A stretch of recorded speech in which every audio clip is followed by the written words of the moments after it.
Hello, everyone! Welcome to the Forest of Memories. I am Zaruk Windcaller, your guardian, your high remembrancer, your arbiter, and the reminiscing bard of Twilight, currently in the form of Grit the Empmon.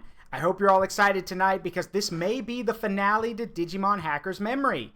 So, with that in mind, let me go get everyone in here. Candy bar for Christmas Eve once. It was literally 3 pounds. Hello, I'm back. And that's cool as hell. Oh, hello. Alright, so, but yes, that's the deal here. You guys know everybody here, and before we get started, a few quick things to note.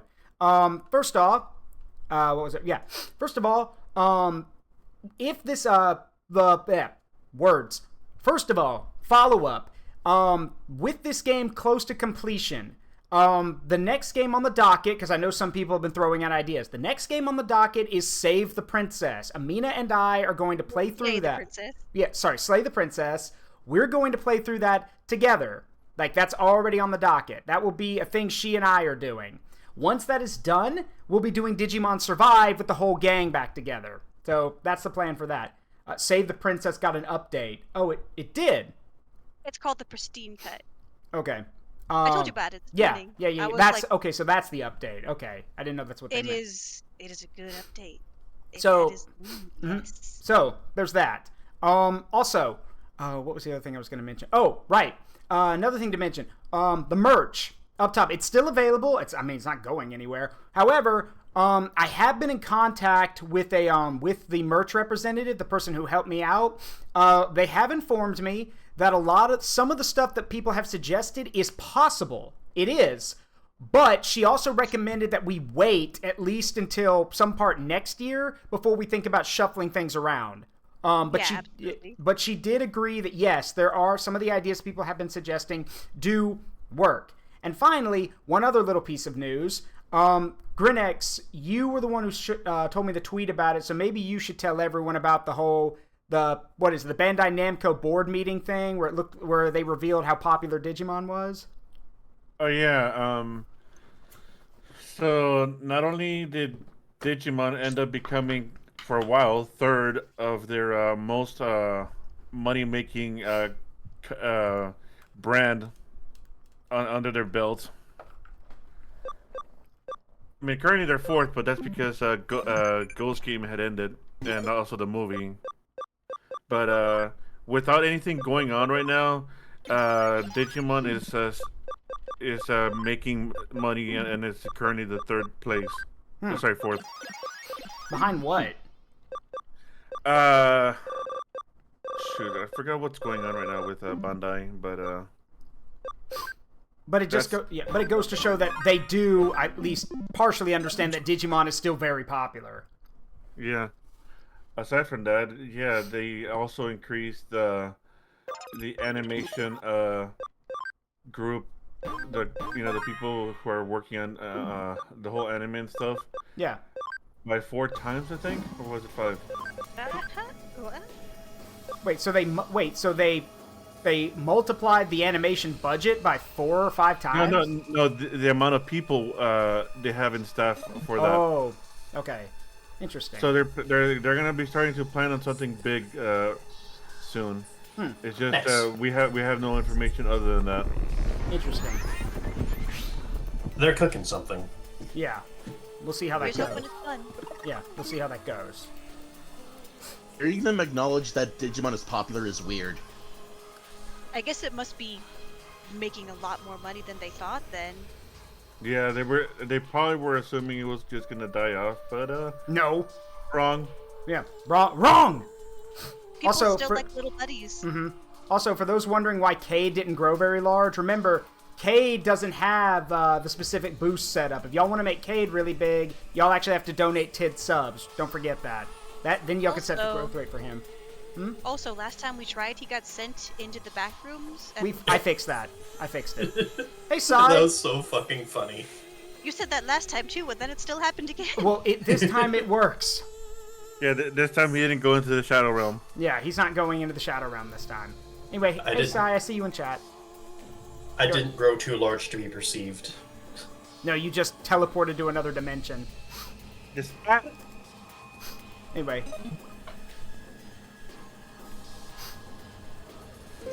Oh. Oh, well, that was quick. Okay. Okay. All right. So Izix, here's the deal, Izix. You can basically set the you could set the Set growth. to max. Yeah, you could set the growth rate anywhere from 110% to 250%. Your call. He said set to max. Set to Oh, max. set to max. Okay. Hang on. Oh, They okay. want to see the big boys. Okay. He ain't Except for messing you, He around. they never want turned you to into a be sub small bomb. boy. Yep. Hang on. And also, thank you for that. All right. We let me- appreciate the generosity, Izix. Yeah. Also, let me check. I gotta give me a moment before anyone clicks anything. Give me a moment to check something. Okay. So hold on. Okay. Yeah, it's set to max now. So Hopefully it works. yeah, but thank you for the subs to. Oh, there it goes. There it goes. Yep. Yeah, that's definitely set to max. Oh, good, it worked. Yeah, it This works. time Kade didn't get sent to the void. Yeah. Yay! So thank you for the subs to Trichosaurus, Jamarmi, Kionko, Golza. Oh no. So I need to put a Oh, no. limiter on that, I think. The timer. Because you didn't have one. Now I definitely need to set that. No, I think this is okay. Oh no. Oh god. Yeah, If you it's not underestimate okay. chat, they will spam it without restrictions if there is no timer on it. No.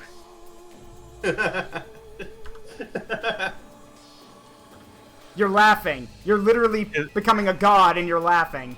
Just imagine Wouldn't just you? all of us standing on the ground and looking up at him and the digital sky, and he's just sitting there giggling his ass off like a little kid. Oh, That was the no. last one, Izix said. Well, now we can't even see you, so... I actually did grow too large to be perceived this Well, I time. think, it's more like if I don't make you impassable, your chest is literally darkening the whole screen. So... no, it's his hand. Oh, that's his hand. Okay, well, still. Yeah. The There we go. void. Anyway, Buried in fur. yeah, what was that thing? I His wanted- one is fluffy. Yeah. One other thing I gotta do. Give me a second. I should mention, related to the world we're in now, since we need to focus on the game. A friend of mine pointed something out to me that I did not know or didn't notice. A lot of the like the black data streaks going through here, if you actually squint at them or at certain points as they're moving, they look like film reel.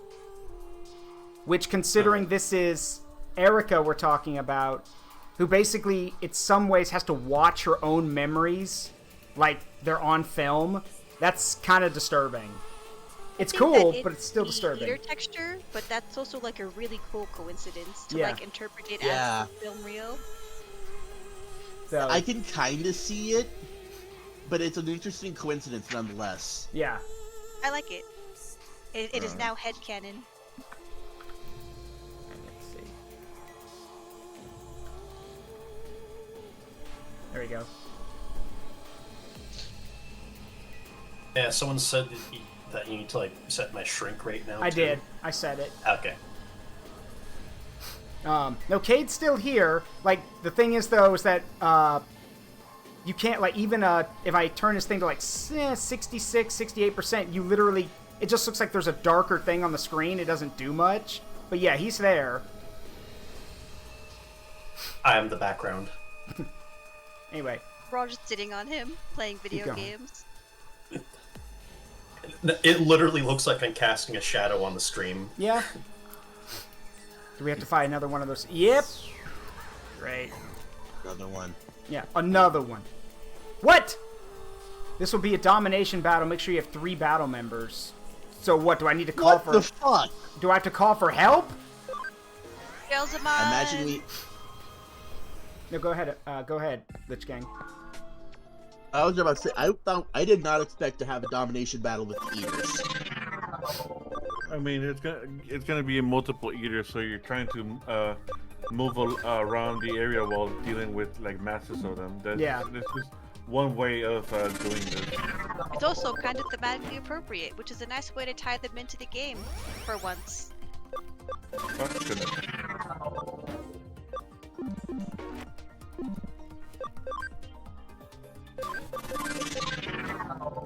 The reign of Kade is coming to an end. Goodness. Damn, Aaron. Hang on. Aaron said, "I've had enough of this dude." I'm sick of this guy. I'm sick of this dude. Let's see. Yeah, I can see my handsome face now, though. Anyway, let me. It's a fine face. Gotta put the filter on Grinx a bit. There we go. It's kind of funny, Kade, because of your color scheme, it actually looks like you put Grinx in a silhouette because of the opacity, because of the filter. Here comes a new challenger. Yeah, here comes a new challenger. Ba-da-bow. Okay, so. Evangelion opening activate. Oh God, no! Look.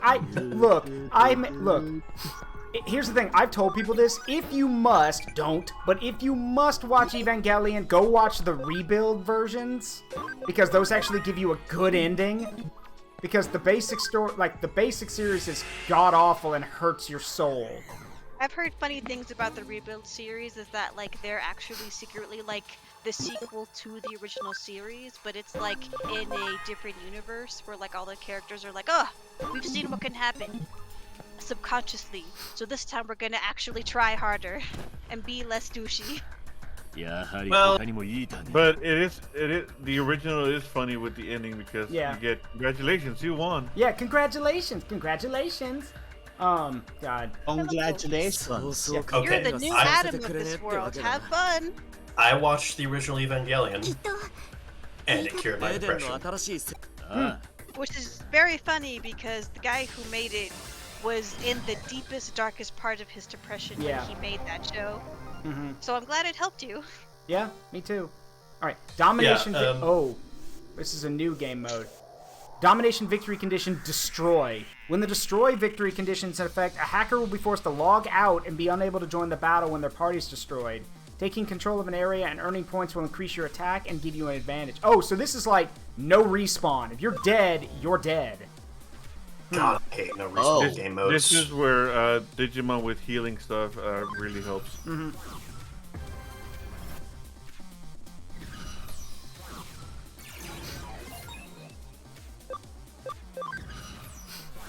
I mean, by that logic, doesn't that mean we can just blitz? By that logic, doesn't that mean we can just blitz them and kill them? Or Probably, but they also get plus 2. Yeah. Yeah, if you wonder, by the way, why each Evangelion movie took years apart to come out, it's because the director fell into depression for each. Yeah. Oh. That's true. Yeah, that's true. He's working on it. It's slow going. He's making progress. Is he still doing stuff? I thought he's got... Yeah, no. He's going. He's been going since the beginning of his career because his career started all the way back before Ghibli was its own proper studio. Mm. And then he was there when they made Nausicaa. He was the guy in charge of the giant soldier just crawling over that hill, melting as it falls apart in pieces and fires that laser beam, which anyone who's seen both Evangelion and Nausicaa of the Valley of the Wind can immediately see the connections. The connections of that's the guy who did that other thing. I can see why he was put on that character in particular. Yeah. In fact, he's still done stuff with that studio again multiple times before. It's just low key. Yeah. But talking about the quote-unquote ending of Evangelion, not, end of Evangelion. The one where everyone's saying congratulations. Mm-hmm. Are you about to talk about Spike Spencer's breakdown in the recording room? I don't even know what you're talking about. I just want to say that it's really good to see if you yourself are not in a good... Yeah. I read somewhere someone said at some point, Evangelion brings comfort to the disturbed and disturbs the comfortable or something. Brings comfort to the disturbed and disturbs the comfortable. Yeah.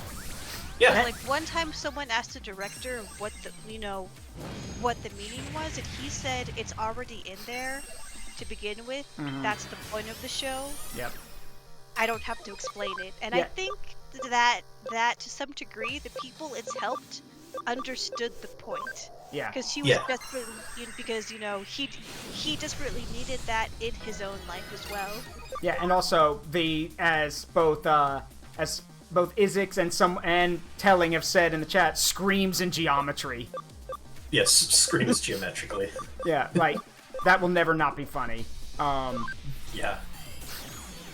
So, and I also think like the thing about it when it comes to Evangelion is that Evangelion is. I like what the guy I watched it with in college said. He goes, "This is basically because a lot of people like to say, it's it's got a ton of Christian symbolism, which it does. This is literally a philosophy and a psychology test with in an anime, because this is going to make you question a lot of stuff." What's funny is that it's all aesthetics. Yeah. Yeah. It is all aesthetics. I've seen some people insist, they say, no, it is about Christianity. No, it's not. And your relationship with the Lord. It's like, no. No, it's not. No, it is not. In fact, he said, if I could do it again, I would remove the Christian imagery and put in a different mythology. Yeah. Shintoism's pretty cool. Yeah, and Telling's right. Even Ultra Kill has more Christian imagery than Evangelion. In fact, Drawn to Life has like way more Christian imagery than both of those. Mm-hmm. And that's like a little kid's game. And again, it's like I've tried to tell people, the reason why so much Japanese stuff uses Christianity is literally because they think it's neat. That's all. Yeah. That's all. Visually, literally, they just do it for the aesthetic. Yep. Have you seen Bayonetta? Yeah. Half of that game exists just because Catholic everything looks rad. Yep. Have you seen stained glass windows as the sun shines through them, as the color falls on your skin, and you feel a weird sort of peace that only lasts for a second? Yeah. That's an awesome aesthetic! Yep. It's also... as a Catholic, yes. Yeah. Go ahead, Even Kade. just non-Catholically, just, I don't know, color glass pretty. Yeah, Go ahead. looks cool. Yeah, go ahead. So, speaking of stained glass and religious imagery and Evangelion, do you think that minus any anime bullshit going on, just through sheer weaponry and mobility and material stuff, do you think an Evangelion could beat an Imperator Titan? Really? Are you really starting that fight here? Really? What fight? Like, what's going on? I need context. Okay. It was an intrusive thought. Okay. Context me. Okay, the context, Amina, is that Kade and I have had this discussion before, and we both do have, I think, the same opinion on it, but there's been this long-running argument among the Gundam fans picking fights with the 40K fans, which they really shouldn't be doing in the first place. Don't pick a fight with the 40K people. They're just don't. But the argument... They don't know how to have fun to a certain Yeah, they degree. don't. The argument has always... Yeah. The argument has always been that mobile suits, not just Gundams, but mobile suits, can take down Titans, the giant walking battle fortresses. Here's the thing. This is literally what I told Kade years ago. I was like, the difference is, with Gundams and with mobile suits, we know what they can do. There is enough, transcripts, data material, engineering stuff, all that kind of stuff. We know what they can do. We have their feats. We know what they can accomplish. We have all the tech. You can literally go to the Gundam wiki and see entire blueprints of certain mobile suits. With everything 40K related, there is no solid lore. It is whatever the writer says. Anything can change just by what a writer puts in a book or what someone puts, that's actually it. Whatever someone puts in the books or puts in the animations. That's it. Because the rule books for the tabletop don't count because that has to balance everything. And there are certain shit that you cannot balance. That is why there are no rules for the Imperator Titans, the biggest Titans of them all in 40K. There are no rules for it because you can't use that. Not to mention... Okay, so... Oh, and here's the most important... Yeah, hold on. Here's the most important thing. Y'all know me on stream. I'm a 40K guy, but I also like Gundam. And here's the thing. One thing that I always joke with people, I was like, at least Gundam keeps their sizes consistent. A mobile suit or a Gundam has a set size. There is no canon size measurement for any of the walking machines in Warhammer. None! I have come to a conclusion. Yeah, what's that? Gundam. Say again? You cut out. Gundam. Yeah, it's Gundam. You want to know why? Hmm. In anime, the power of friendship and having something to fight for makes you victor. Stronger. Yep. And 40k, everyone is evil. And if any part of the 40k universe broke into the Gundam universe, the Gundams would win because that's the point of the story. Yeah, it's actually one of the most ironic things that I think that if you look at other sci-fi universes, you quickly realize that it doesn't matter who you pick or what faction you deal with. Almost every other sci-fi faction is going to win a fight of some kind. Like someone actually argued, I'm not joking, someone argued, okay, what if the Imperium has to fight Starfleet from Star Trek? I've been a Star Trek, off and on Star Trek nerd since I was like 10, because my dad gave me a lot of the original stuff. I don't think people realize how scary Star Trek shit is. Like, it is. It's incredibly scary. I have a call on that too. Like, you know what? I'll prove a point. Kade, Kade. Yeah. How many, if you had to guess, how many ships in 40k does it take to glass a whole planet, usually? Take a guess. Like, you're smart. How many would you think? I'd say probably, Usually 10? It takes a fleet, usually, right? About 10 Yeah. or 11. And remember, these are, for those who don't know, these are kilometer-long ships. Yeah. Okay? I'd say it's a matter of how quickly you want the planet glassed. Yeah. Do you know how many ships it takes in Star Trek to glass a planet? One. Oh. It takes one. I have come to a conclusion. Go ahead. I conclude that it wouldn't come to a fight anyway. It would end before it got to that point because Starfleet has negotiators. They don't negotiate with people actual- like that. No, not in that way. First, they would open comms and talk, and that's where it would end because Starfleet's technology is so absurdly destructive. They know they would win, and they just talk them down and make them piss off. Yeah. And if it came to them firing on Starfleet first, Starfleet would just Kill vaporize everyone. them. Yeah, it's... Because yeah. that's their actual greatest weapon. It's not their actual great, destructive, terrifying, skin-melting weapons that would win. It's the power of talking. We talk, we negotiate. Yeah. That's where it would end. And if Well. it didn't, they would win anyway. And yeah, I'm not joking. For those who don't know, I'm not joking about one Starfleet ship glassing a whole planet. Because back in the original series, like with Captain Kirk and all them, that old version of Enterprise, like the classic USS Enterprise, she literally can glass continents in a few minutes. It takes one ship. And that's an old ship, mind you. It's not that hard. And even in the modern stuff, well, not too modern, maybe like last 10, 15 years, one ship could literally fire torpedoes that could spread like this chemical into the air that literally shuts down all technology and can even like poison the atmosphere. So, yeah, no, it takes one ship. And by poison the atmosphere, I basically mean it renders the surface uninhabitable for like 15 years. Oh, So so basically a virus bomb. Without killing the people, it just makes it so nothing grows on the planet, basically. Oh. Yeah. So basically, it comes down to, don't ask me why I have so many rules for myself. Yeah. The Doctor Who quote. There's that, good men don't need rules. Today's not the day to wonder why I have so many. Yeah. Meanwhile, 40k has no rules. Yeah, it doesn't. Right. I'll just say one thing about the Mobile Suit versus Titan debate. How high up can Titans aim? Looking at the way they're shaped, not very. Not very. It's usually it's all about fighting from range. And if you have to get close, then there's secondary weapons. If you mean the main stuff, not very high. They're not really like traditional space fighting mech suits. They're just very I'm large. just saying that even Izaku can like jump several times its own height. Yeah.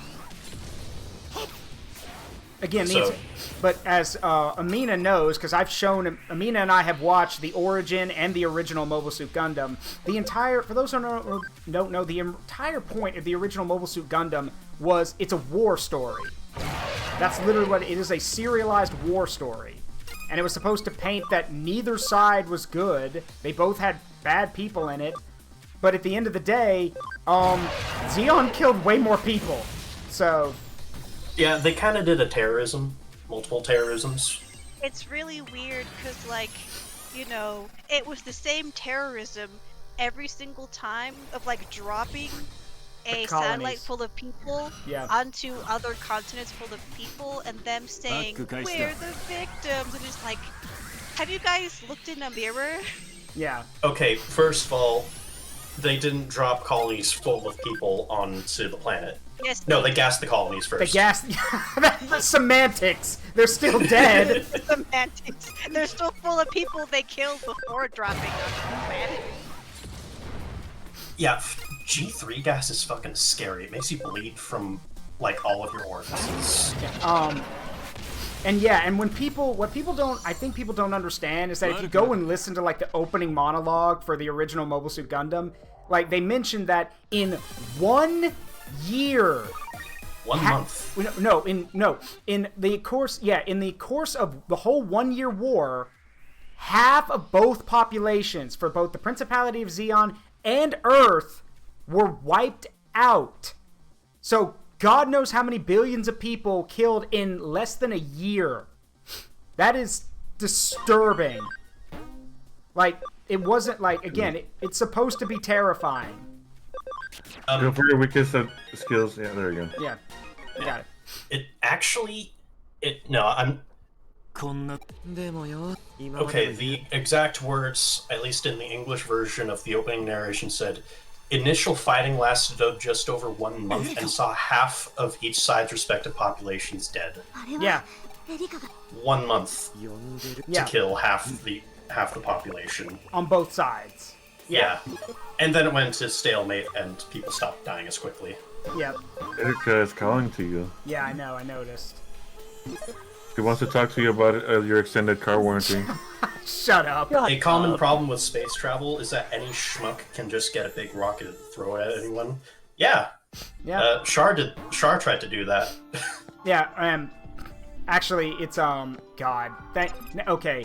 Both Grinnex saying that and now, Kade re-mentioning Gundam. Now I'm just remembering, God, I wish I could remember the name of it. Years ago, it was actually it was around the time that Team 4-Star was on hiatus, so there wasn't any DBZ Abridged to watch, and it was also around the time that little Karibo had walked away from Yu-Gi-Oh! Abridged, and I hadn't found Sword Art Online Abridged yet, so there was Mobile Suit Gundam Abridged, and it had one of my favorite jokes. He was like, you want to play, when Char, there's a few jokes, but some of my favorites are when Char and his pilot land on, I think it's one of the colonies. He's like, want to play a game, Dren? Is it a drinking game, sir?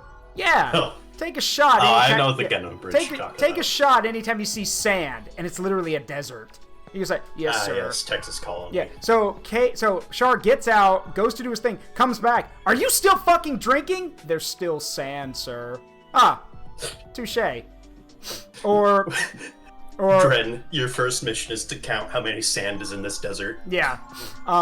There's also another really good joke that I love, where Char gets Garmazabi killed, and then afterwards, he's like, today is a good day. Nothing could possibly ruin this for me. I honestly think my life's starting to look up, sir. The Admiral's on the line. I'll put him through. God damn it, Dren, what did I tell you about Admiral? Hi! He was like, I hope my baby brother is enjoying his time in Nolans, Char. And they call it Nolans because it's New Orleans. Nolans. Yeah. Yeah, he's doing great. He's wonderful, in fact, and in good health, I might add. He's dead, isn't he? What? No, of course not. Sir, never. Okay, maybe a little bit. God. Char! Yeah. I do like the Zeon accent jokes they did in that. Yeah, past here is the point of no have... return. Yep. The point of no return, again. Yep. Yeah, I think we're good to go. Once we go through that, Once we enter there, that's the final battle. Yep. Actually, just posted one of the jokes from it in non-speakers. I'm trying. There's even the and I've shown Amina this one. Like I showed and Amina can back me up on this. I showed Amina. We watched Mobile Suit Gundam: The Origin, and then we watched the original Mobile Suit Gundam. And I told her afterwards, I'm like, by the way, Char comes back in a bit and still thinks he's the good guy. And tell everyone what your response to that was, Amina. I don't remember. Oh, you told me you laughed and you're like, wait, he thinks he's the good guy. I'm like, yep. After killing everyone, he thinks he's the good guy. And you literally That said, does sound like something I'd say. and your literal response to me was, and I quote, "That sounds like a psychopath." And I was like, most psychopaths still think they're the good guys. So That also yeah. sounds like something I would say. yeah. But it did, and what's funny is that everyone in Gundam nowadays, like in the Gundam universe or anything, if they've heard of Char in any form or fashion, they literally think he's an idiot. They call him, like, they even make a joke about it in one of the Super Robot Wars games, where frickin' Master Asia shows up. "I've come to give a lesson to the biggest fool in the universe." Are you speaking about me? The fact that you know what you are means I can save my breath. Just Oh, good. I don't even need to bother roasting you. yeah, I don't even need to bother. Also, like, in Zeta Gundam, I guess this is spoilers for decades-old anime if you two are planning to watch it. Nah, go ahead. So, Char, in his very good disguise, like, is talking with Amuro, and Amuro asks him, "Why'd you come back to Earth?" Char thinks for a moment and says, I came to laugh at you. I came to laugh at you. I remember. Yeah. Yeah, that's Cataclysm's entry sound. For those who've been here in the streams when Cataclysm shows up, the whole "I came to laugh at you." That's Char. He's such an utter dick. And like you like him for it, and then you're like, God, for God's sake, Char, shut the hell up. Like, anyway, see if I can't. Can I? I can. Might as well see if we can get Shine Greymon, we can get Galamon Crimson while we're here. Might as well, yeah. Yeah, we the try. biggest idiot Char. Good thing he isn't talking about me. Hey, Isix, let's we can't even read that. Like, look, I know I don't want to sound like a dick to y'all, but please, if you're gonna type something, like, at least in my community, try to use your grammar, because I will make fun of you for it. If you can't, like, I'm not gonna call you an idiot, but I'm most definitely going to call you out on your grammar. Because we don't want to be grammar Zeons, but yeah, we don't want to be grammar Zeons, try a little but bit. please, rather than, well, we can't say the actual term. I wasn't even censoring myself. I was just making a joke Yeah, I know. about Zeon. A silly person. Yeah.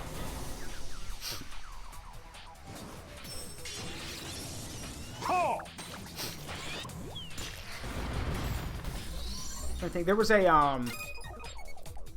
what He's was the biggest idiot shark trying. He isn't talking about me.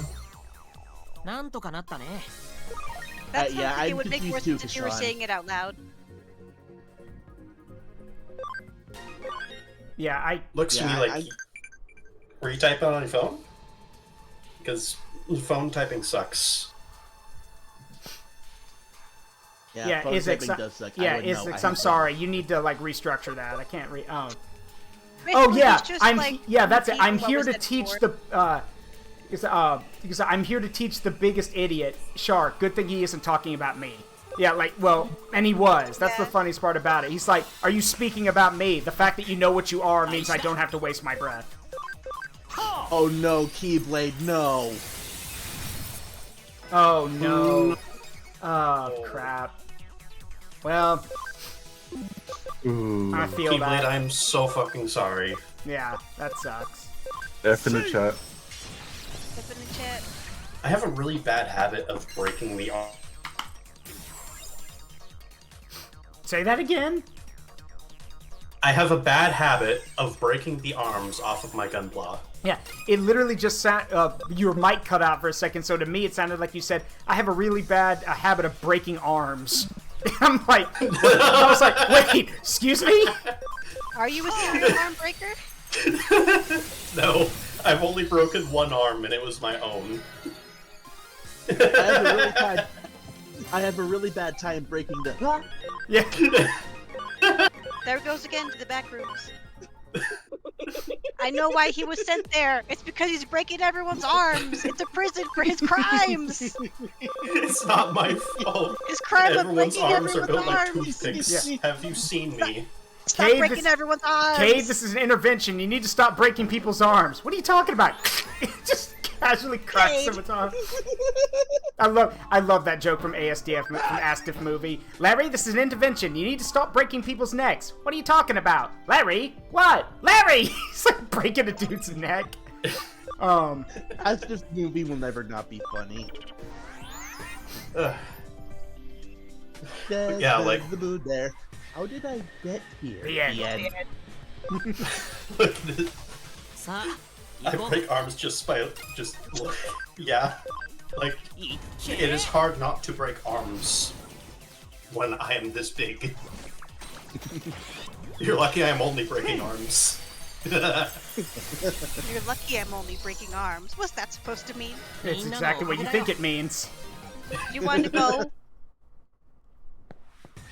Do you want to go with the gato?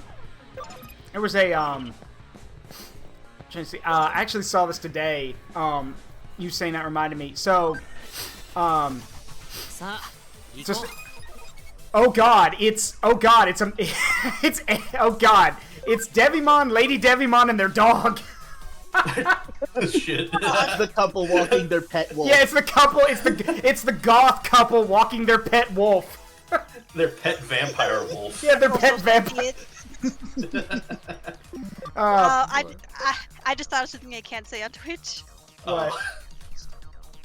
I'll try to. She can't say it on Twitch. I will try to dumb it down the best way I can. If you can't, don't worry about it. To dumb it down, they're a throuple, but one of them is into stuff. Oh. Oh. Whoa. Oh. I see now why you were like, I shouldn't say this. Okay. I just very heavily implied it. Yeah. Yeah, it was funny, just the goth couple walking their dog. Thank you, Kashan. Yeah, thank you, Kashan. Like, we needed the explanation. Hey, I Nick. implied it for a reason. I walked into normal Twitch chat. They're back! Another. They're back! Oh my god, not again! Look, we don't like kicking y'all's asses. Can't y'all go walk your dog on another part of the street, please? They're into it, though. We didn't consent to this. Freaks. Oh, coming back a bit to the whole power of friendship thing that everyone was talking about earlier. Do you want to hear an interesting fact I learned a while back? Sure, what's up? Sure.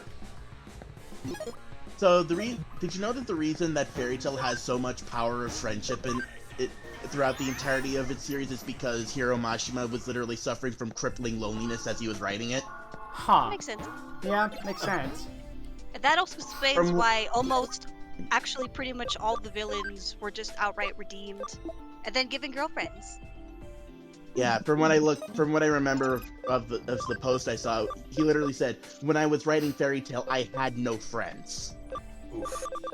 He also posts horny art of all the characters on his Twitter. Which is concerning in and of itself, but... It is very funny because, like, there's one character who's, like, a light slayer dragon, and, like, in the show he's, like, crucified for, like, torture reasons and, like, messed up stuff. But, like... I think crucifying anyone is for torture reasons. But, like, on his Twitter, it's, like, that character being crucified, but, like, he has the most satisfied look on his face, and I'm like... Is he secretly into that? Is that what you're implying? Was that not torture for him specifically? It's so weird when artists do it's so weird when artists do shit like that.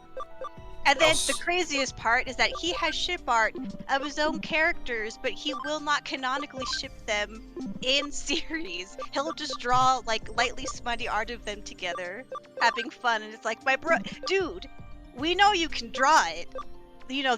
Them being a couple. Why can't you put it in the story? Because he has a vision and he just wants to have fun, and I can respect it. Also, Keyblade Knight says he thinks he can still save the model by adding the armor. Here's hoping. Yeah. Yeah, that could work. Here's the way hoping. real grades go together, that could certainly work. But yeah, his Twitter is super fun to just scroll through and just be like, so that's the kind of person you are. That's pretty rad. But also, huh? Also, that one character that's like a dog with a carrot nose that isn't a dog? Yeah, that's from Rave Master. He's in Fairy Tail too, and in his new series. Yeah, that makes sense. So he drew the human version of that guy. Oh god. And he's weirdly hot. He's like a mega hottie, and it's just like, I mean, I guess we know now, if he was person-shaped, he would look like a mega hottie. Yeah, for God's sake, they never even finished dubbing Rave Master over here. Like, we never got to see the end of the series because they just stopped dubbing the episodes. I mean, unless you read the manga. Yeah, well, I was a kid in literally middle school and then high school when Rave Master was around. I didn't have a job. Also, speaking of episodes from back then, have you watched Mayor, March and Awakens Romance? I have the manga series. I was like, what's this? And then I collected all the books and I was like, no, I want more! I want more! I couldn't see all the episodes because I guess they stopped airing them, but for some reason they still completed them. So I later got to watch them all online. You can read it when you come visit this month. It was one of those things like, yeah, I guess I could. It was, she's talking to me. It's one of those things where like, it was also because I wasn't really able to read for throughout that point in my life. I wasn't really able to read a lot of manga because my parents were very like well, not super protected, but they were, wary of a lot of stuff. So trying to get manga was always kind of difficult. So like for Pete's sake, like my brother and I both. Yes, I can. Anyway, I was saying, for example, my brother and I were huge fans of Zatch Bell. We thought Zatch Bell was badass. We thought it was a great show. And so, so when the Momoto Battles game came out, both my brother and I wanted to get the game, but our mother was fully against it because she didn't want, she wasn't going to get us for it. Thankfully, Granddad was always a very generous sort, so even though Mom said no, I got the game when Granddad took me to GameStop anyway. I got chewed out for that one for being disobedient, but I'm like, I remember even as a kid, I'm like, y'all can see the game for yourselves and see there's nothing bad about it. It's just literally little kid, like, as far as I knew, because that's how they described it in, like, the English dub. It's like, it's just kids using magic. That's it. So, we'll ignore the fact that Zatch and the others are demons, so we'll ignore that. Magic puppets. I mean, this is my first time hearing that they're demons, so... And they all want to be the king. Well, not all of them. Some of them actively don't want to be the king or even to be in the competition, but them's demon rules. Trying to think, LichKing, you and Grinex know the lineage lines better than I do. Is there anything we have that could quickly be, well, it wouldn't be quick. I'm trying to think if because we've only got one Platinum Sukamon, so this is very slow. You need another Platinum Sukamon real quick? Or something, yeah. Wait, hold on, don't we have... Wait a minute. Platinum Numemon or Platinum Sukamon. Sorry, Platinum It can Numemon. be either of them. Yeah, we've got I wish I had another Platinum Numemon. See, don't we have... Yeah, we could just use Platinum Sukamon instead. Hang on a minute. I'm an idiot. Actually, They are champion levels, so be careful. I will be. Don't worry. If you want a Platinum Numemon, it evolves from Gold Numemon, Edemon, Super Starmon, and Black King Numemon.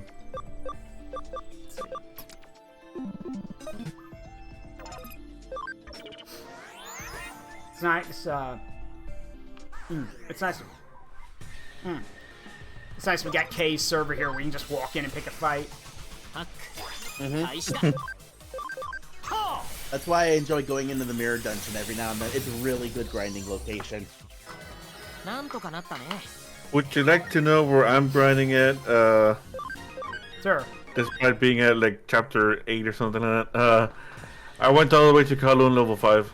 Oh, that's actually not a bad idea. But we can't do that because we can't do that right now. Yeah. We can't do that because Peter is currently... We're stuck. Yeah. Yeah, that's fair. Back to normal size with you. Yeah. Gotta put Amina back on my shoulder. There we go.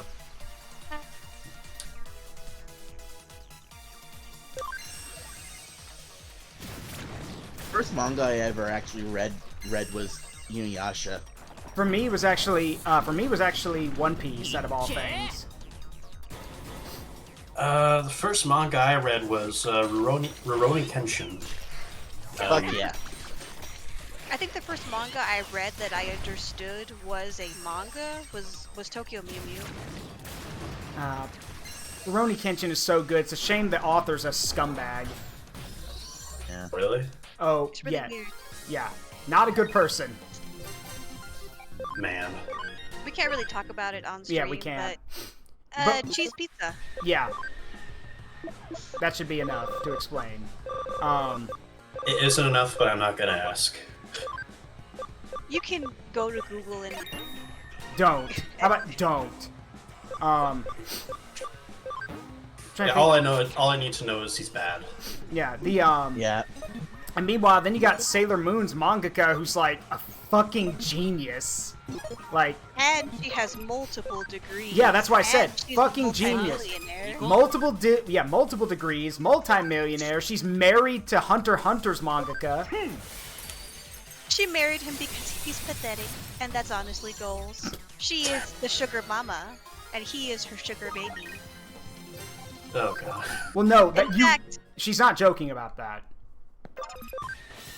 that is their dynamic. In fact, in Sailor Moon, the reason why Tuxedo Mask gets damseled so much is because she's kind of into that. It's like, oh look, he's a little bit unreliable, but he's loving and affectionate. Good for them. I'm gonna marry him. I'm gonna marry that guy. In fact, the story of her marriage is incredibly funny because the author of Hunter x Hunter at some point was like, she's out of my league and too much for me. I think I'm gonna tell her I don't want to get married. And then she married him anyway. And she's also, she might, I think the plan is for her to also take over writing Hunter x Hunter at some point. That would be interesting. She is helping him. Yeah. Because she went out of her way to like learn how to draw in his style, and is currently part of the team helping him actively clean up and draw the panels, because he's like, his hands are not, well, just his everything isn't doing so hot. Yeah. And like her doing that to help him out is honestly one of the most artistically romantic things I've ever heard. That's actually pretty cool. Yeah. And then you got the guy like, Anyways, I'll be right back. Go ahead. And then I you have to be right Okay. back. Food's ready. Go ahead. And then you got the guy who wrote, like, the guy who wrote Death Note, who's, like, that's one of his best works. And then he went on to write Attack on Titan and screwed everything up. And it's really Yeah, weird. we talked about like, this last week. Because like Death Note has some themes that you'd think someone like that wouldn't believe in, but somehow they got in anyway, and somehow this series, just with its subject and like what it talks about, is completely antithetical to like what he actually believes in, and I'm not sure how that happened. Who knows? Probably got some brain rot. I wouldn't be surprised if that was the case, honestly. Yes, Attack on Titan was written by the same guy who wrote Death Note, yes. Also, I'm sure plenty of you know about this, but the author of Beastars is the daughter of the author of Baki. Yep. Yep, absolutely. Which is like somehow the most Baki thing ever. Oh yeah, absolutely, 100%. Also, she is very shy, Very. and so she wears a chicken head when she goes out in public. Yep. Kind of like how Yoko Taro wears, the skeleton head. Yeah, I love that, honestly. Also, she didn't know what furries were before writing Beastars, but now she does. Now she does. And now That's- she's not even surprised. That's incredible. The funniest thing to me about all that is that Yoko Taro being super shy, even around his own family, of all people, and yet this is the guy who, like, when CyberConnect invited him to play the opening levels of Fuga Melodies of Steel, this is the man who, with no hesitation, none, upon playing the tutorial for Fuga Melodies of Steel, when given the prompt to put one of the children in the Soul Cannon, with no hesitation, shoved the 4-year-old May into the Soul Cannon with no hesitation. He literally was just like, well, get in the Soul Sacrificer, little one. Even the developers, you could hear them on the microphone, because they're there too, are literally aghast at how just... like that. By the time you snapped your fingers, he'd already made his decision. That's the thing, though. If you've interacted with anything he's made, that should have been the thing. That should have you been obvious. expected him to do. Yeah. I honestly have no fucking idea what you're talking about, but still hilarious. So, I'll keep it brief. In Fuga Melodies of Steel, since it's basically a war story simulator, you basically have to keep, you're driving around in a giant tank, basically, with children aging from the age of, like, 12 to 4. Like, 4 at the youngest, 12 at the oldest. And they're just trying to get back to their families. But in the tutorial, they have to show you how the Soul Cannon works. The Soul Cannon is basically your instant win. It'll kill anything, but you have to sacrifice one of the children to use it. And because they have to show you how it works, in the tutorial, you're forced to use it. And, yeah, no, Yoko Taro was just like, yeah, put the 4-year-old in there. Yoko, what the fuck? Yeah, Yoko, what the fuck? That's the thing, though, because, like, it's not because she's the least favorite. It's because he understands how drastically terrible realism in war is. Yeah. And May in real life would have absolutely been a burden. Yeah. And That sucks to say a lot, Yeah, it but does. also, that's the truth. yeah, and the funniest thing, though, is that, so... It's true, but you shouldn't say it. Yeah. But that's not the funniest part. No, the funniest part, and again, I don't mean funny in a haha way, I mean in a way, is that, so, years after Fuga Melodies of Steel 1 came out, and about a year after the sequel came out, CyberConnect revealed, like, that they had metrics actually tracking who was sacrificed to the Soul Cannon first. And in both games, both of them, it was Boron who was sacrificed the most. Not May. It was Boron, Socks, and May as the top 3. And the reasoning, that's the thing.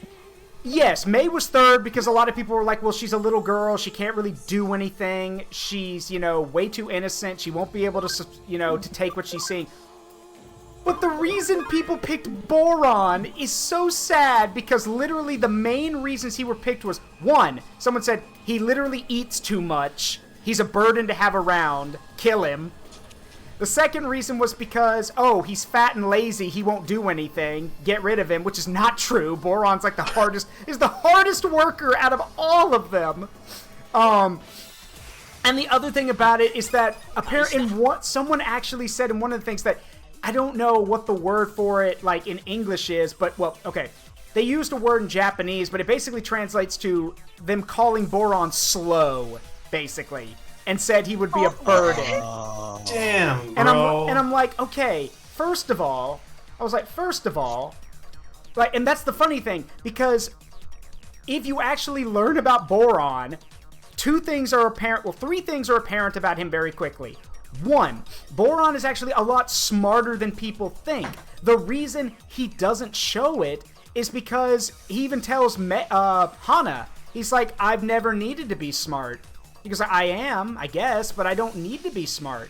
We've got you, we've got Socks, we've got Malt, we don't need another smart person. He goes, I'd rather just be me. So he's smarter than you think. The second thing is, my boy is built like a brick house. Like, despite the fact that he looks like, everyone's like, oh, he's the fat kid. No, the artist who drew Boron in both games sketched him out and then put the weight on him. He's literally built like a brick house, because she even said he's actually really, really strong. Like, and he is. It's literally said in the sequel, in Fuga 2, that remember, he's like 11 or 12.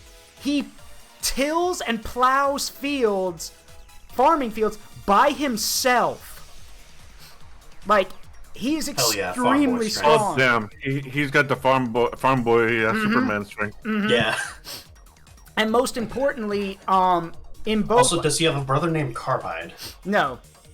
And the most important thing about him is that, yeah, he eats a lot, but he actually says it in Fuga 1 in one of the events, that the reason he eats a lot is because, 1, it reminds him of home, 2, it reminds him of his mom's cooking, because he misses his family, and 3, he says that whenever, that his happiest memories are having meals with his mom and dad. So, like, it kind of became something he associated it with, and he's also a really good cook. So, but everyone liked to pick on him because he was the quiet, bulky kid, when in the second game, like, for those who've been here to see the Fuga 2 streams or have seen them, Boron murders people. When Boron switches to hero mode, all of his shots do 5 times the normal damage, and he breaks weaknesses with just a normal attack. My little guy literally slaughters bad guys with a look of, I have to protect everyone. He's the paladin, basically. That's literally how he's how the artist described him. He's basically the paladin of the party. Is how she described him. He's like the big brother who protects his siblings with a gun. Mm-hmm. There's one other thing, and we only know this from the secret footage that basically was revealed about Fuga 3. And I also know this because Amina and when I visited Amina earlier this year, I played through Tails Concerto, which is the PlayStation game set in the same universe, but way, way further in the future. Boron, because they say it in Fuga 1 that you're playing as both, the Felinids and the the Cananus and the Felinecos, who are like dog and cat people. You see, they can come in different breeds. Like, there's pug dog people or Abyssinian cat people. Yet, you see, the reason Boron is so strong is because he's literally the progenitor of a lion subspecies. Like, his lineage will literally go on to form the Abyssinian Empire, a bunch of lion people, who will nearly take over the world in that universe. So, my boy, that slow fat kid who's actually got a big heart and actually cares about people is literally built like a brick house and is literally going to spawn descendants who are going to take over the world. So yeah, people... He was assigned strong at birth. He was assigned strong at birth, and people didn't know that he was bigger than everyone because he's literally... He's built different, quite literally. Yeah, he's literally built different. His people will be the lion people, and in the concept art for how, like, designing goes for, like, the characters in that universe in general, the Lionids, they are twice the size of any Felineko. Yeah. They are even taller than wolf Caninus, and wolf Caninus are taller than regular Caninus. They're also extinct. Because what happens in the modern day. Yeah, so, yeah, in the modern day. Which, by the way, for those of you who've seen Zarut, who've seen me in a Caninu form, that's a wolf form. That's a wolf Caninu. Which is why I have not seen. Which was why there was that little joke that the artist did about him saying, "Oh no, I'm not a werewolf. I'm just magic," because wolves are not around yet. In the lore of the Little Bronx series, which is what the series is called, that Fuga, Solitarobo, and Tails Concerto are in, the lions, the Abyssinians, conquer most of the world, and the only reason they're stopped is because the Wolf Caninu create the mech system. They create the little mechs that people use in Solitarobo and Tails Concerto. It gets them all killed, because they go extinct, but and they the do... wolves. Yeah. the wolves go extinct, as do the lions. Like, it literally wipes out both subspecies. So, Boron, like, again, that doesn't mean we blame Boron for his descendants, but, like, yeah, Boron's so strong because he's literally, like, the first of a new line of Felineko that are coming. He's a lion. He just doesn't know it. Yeah, this game sounds fucking wild. Yeah. Yeah, it is awesome. I highly suggest going on Steam or like buying copies. That they go on sale all the time. Yeah. So there are copies readily available. Get them legally. Play it. Have fun. And if you want to, hunt for carts of Solotorobo or like play it in the 5-finger discount way if you must. And if you happen to have a PS1 or a PS2 and get your hands on the disc for Tales Concerto or in a different way, absolutely play it. They are all fun. Because here's the thing. What people don't know, if they don't, like, dive deep into the stuff, is that the Fuga games, both 1, 2, and the third game that I guess is coming out this coming year, all the Fuga games are a prequel to both Tales Concerto and Solotorobo. Everything that happens in Tales Concerto and Solotorobo are basically set up in Fuga. The things that are experienced there, if you played Fuga, you're gonna recognize a lot of the stuff. So I know I did. So,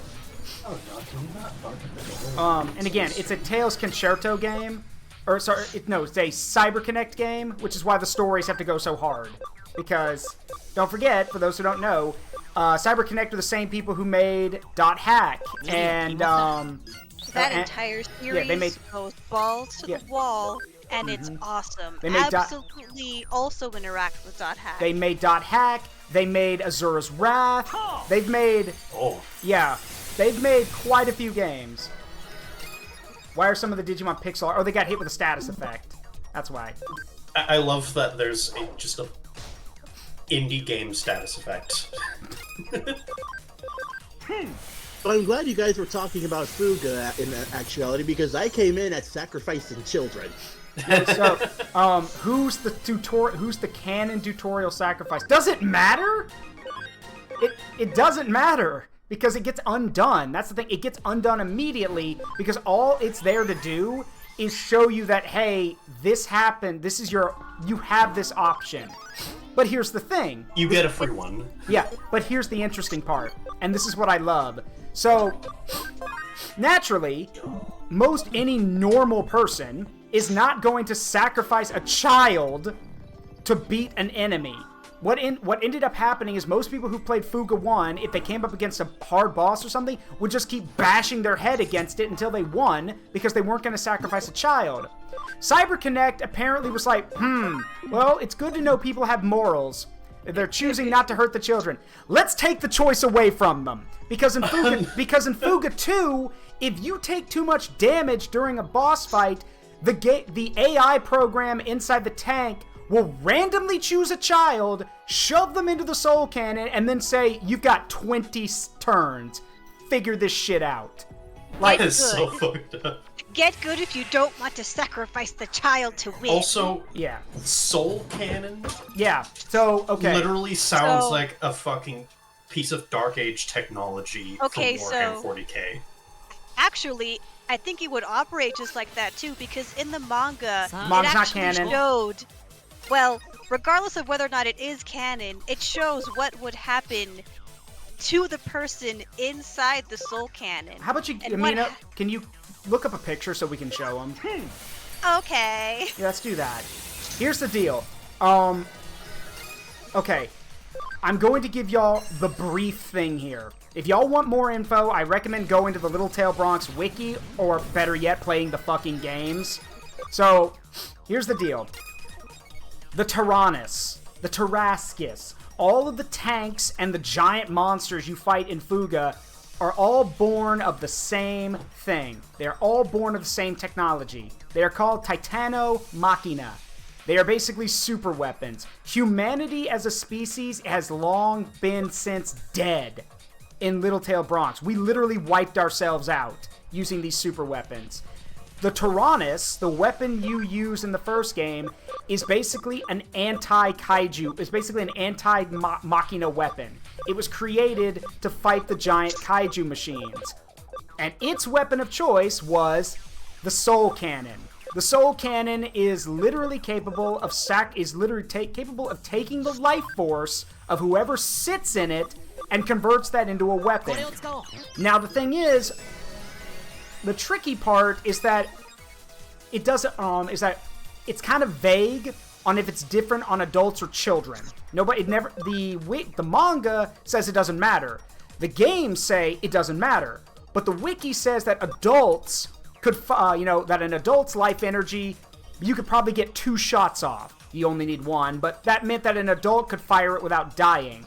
Problem is, by the time the world's coming to a fucking end, in what's literally called the Final War, that's literally what it's called in the lore, adults are kind of in short supply, so they use children instead. In fact, they go out of their way to genetically test to make children specifically to put in these weapons. And that's not even the worst part, because in the second game, it turns out they specifically made a child that was made to be reused over and over and over. For those who don't know, because we didn't know it at the time, in Fuga 2, Gil, the antagonist you deal with for a good chunk of the game, Gil is literally one of the genetic hybrid children created by humanity who could basically be a power source and, well, let's be honest, he's a battery. He's a battery for the Tyrannus, because he could be the soul. If he was hooked up to the Soul Cannon, it could fire multiple times. Problem is, every time it did that, it tortured him beyond belief because, turns out getting your life energy drained fucking sucks. So, yeah, that's why he's so damn angry at everybody. He has a right to be. But in the end, yeah, humanity... I'm being used as ammunition. This fucking sucks. Yeah, and in the end, it didn't matter, though. Humanity wiped themselves out anyway. That's the thing, though. The horrible ironies continue, because the person who, hid him away that way he wouldn't be used for that purpose, her cyber ghost, without knowing who he was, found him in his hiding spot, loaded him into the cannon, that way, the ghost wouldn't have to sacrifice the children. And so, the cyber ghost of the person who tried to save him shoved him in as fuel anyway. So, and yes, throughout the entire playthrough of Fuga 1, when you get to the end of the game, and if you get the best ending anyway, when the Soul Cannon fires on its own, yeah, that's literally Gil being used as a battery. So you don't have to sacrifice any of the kids. Gil is used again, which wakes him up, and that's what starts Fuga 2.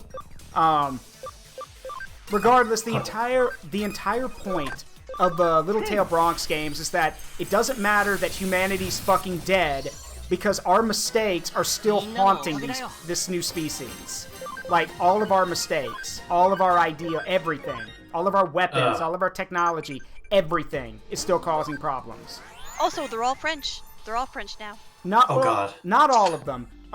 So, in the world of Little Tail Bronx, in Fuga, yes, everyone's French, except the Burmans. The Burmans are German. But, duh. Hence by their name. The Burmans are German. And the others are French. Are French. Oh, and yes, someone might say, haha, history reference. The reason that it happens anyway, the reason the leader of the Burman Empire gets his hands on the big bad super weapon in the first game, is because Germany and France literally killed each other in the final war. The giant super mechanical kaiju, that was Germany's Titano Machina. The Tyrannus was made by France. And they ended up killing each other. Every country had one. Yep. Reminds me of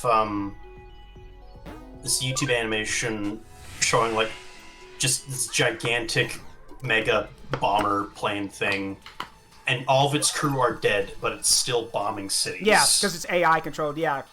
Yeah. Also, Zaruk, I can't find the scene. I'll see if I can find it. Hang on. A fucking Colt Mechanicus would look at the Soul Cannon and be like, I'll take your entire stock. If I can get it.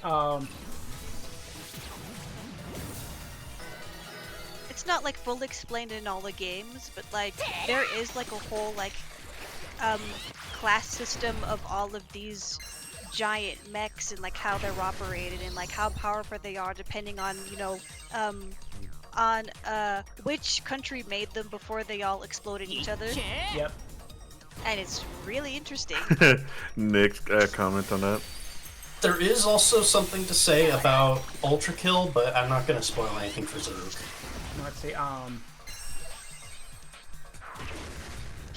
Everyone's French. That's worse than the child sacrifice and the humanity's mistake haunting the next peoples of Earth. Yeah. So yeah, also, there is an in-lore reason as to why everyone's literally just cats and dogs. It's because they use cats and dogs to make, you know, the child fuel. Oh. And so after Hey. all the humans got annihilated, there was just all the genetic freakos left over. And so they all just repopulated the Earth because they're all alive now and they're all sentient. I guess we're the people now. No, that's not what happened. That's not what happened. I'm not going to go into too much detail because even I barely understand it. Basically, wrong button. Okay, I'll be brief. Basically, while humanity was killing itself again, in the final war of that timeline, or of the Fuga universe, of the Little Tail Bronx universe, the AI program Juno, which was responsible for the creation of a lot of the god machines and all that other kind of stuff. The AI program Juno was being evaluated by a number of human scientists. These human scientists brought with them their pets, cats, dogs mostly. And the Juno AI observed how much those scientists and even other people cared for their pets, almost as if they were their children. And so, when humanity fucking killed itself, again, but this time permanently, the Juno AI, feeling pity for what happened and seeing how much humanity loved animals, basically said, okay, well, if it loved these cats and dogs so much, they must be the ones who were going to take over humanity's, legacy. So I am going to, using the power of this, this machinery and this scientific advancement and this AI and this, basically, it's a god machine. It's Deus Ex Machina. It can do whatever it wants. It literally created human life in the form of, with the Felineko and the Kananu, choosing them to be humanity's legacy, basically. I've never been happier to been wrong, because that's adorable. Yeah. Love me a good god machine. Yeah, so I'm trying to find the picture I mentioned. That's why they're just cats and dogs. Yeah. Also, if a Kananu and Felineko get together and have a kid, they can't mix. Yeah, it won't work. It's either one or the other. Yep. That's what you get. Give your local friendly god machine pats. Alright, that's not it. Okay, so hold on a sec. I'm trying to find the scene in particular of it, because it's a brutal scene, if I'm being honest. And it shows exactly what would happen for anyone shoved into the chamber. Into this thing. It's not canon, No. but also it does. It But doesn't need to be. it does explain things. Yeah. In all honesty, it doesn't need to be canon. You can use your imagination. The canon does not need to be canon. Yeah, basically. Well, I mean, the It's canon not itself canon, is but it canon. is in a canon. Well, I mean, the canon is canon, but not like, the actual scene of malt being melted. Yeah, and the manga also likes to say that that Malt himself is like a wolf Kananu. He's not. He's dog. However, there is one canon He's character puppy. who is half wolf Kananu. Yes. It's Waffle. Yeah, it's Waffle. It's Waffle. His name is Waffle? No, that's His name's in Waffle. Tales Concerto. Yeah, his name's Waffle Rye Bread. A lot of the characters are named after food. Yeah. Yo, that it's just shit- like Dragon Ball. I know, right? And the funniest thing about Waffle, Unless they're named after, like, pants. yeah, and the funniest thing about Waffle though is he's oh gosh, his voice actor. Who was it again? Trying to think. He was oh gosh, hold on. She's a veteran of the. Yeah, she is. I'm trying to think. Because if you hear her, you would immediately recognize the voice. Let me look it up. Who the voice actress is? She also played Quanta. Lonnie Manelli. That's Axel's voice actor for Mega Man X7, for example. Trying to think of yeah. It's still Actually, I need to look up his girlfriend's name. Just to see her full name, because she also has She also has a food name, I think. Waffle rye bread and his future girlfriend's sourdough French toast. That's the thing. That could actually be correct. Wait. So if they're all named after food, why is the fat kid named Boron? Boron is it's a type of bread. It's his last name that's important. I need to look up what his last name is.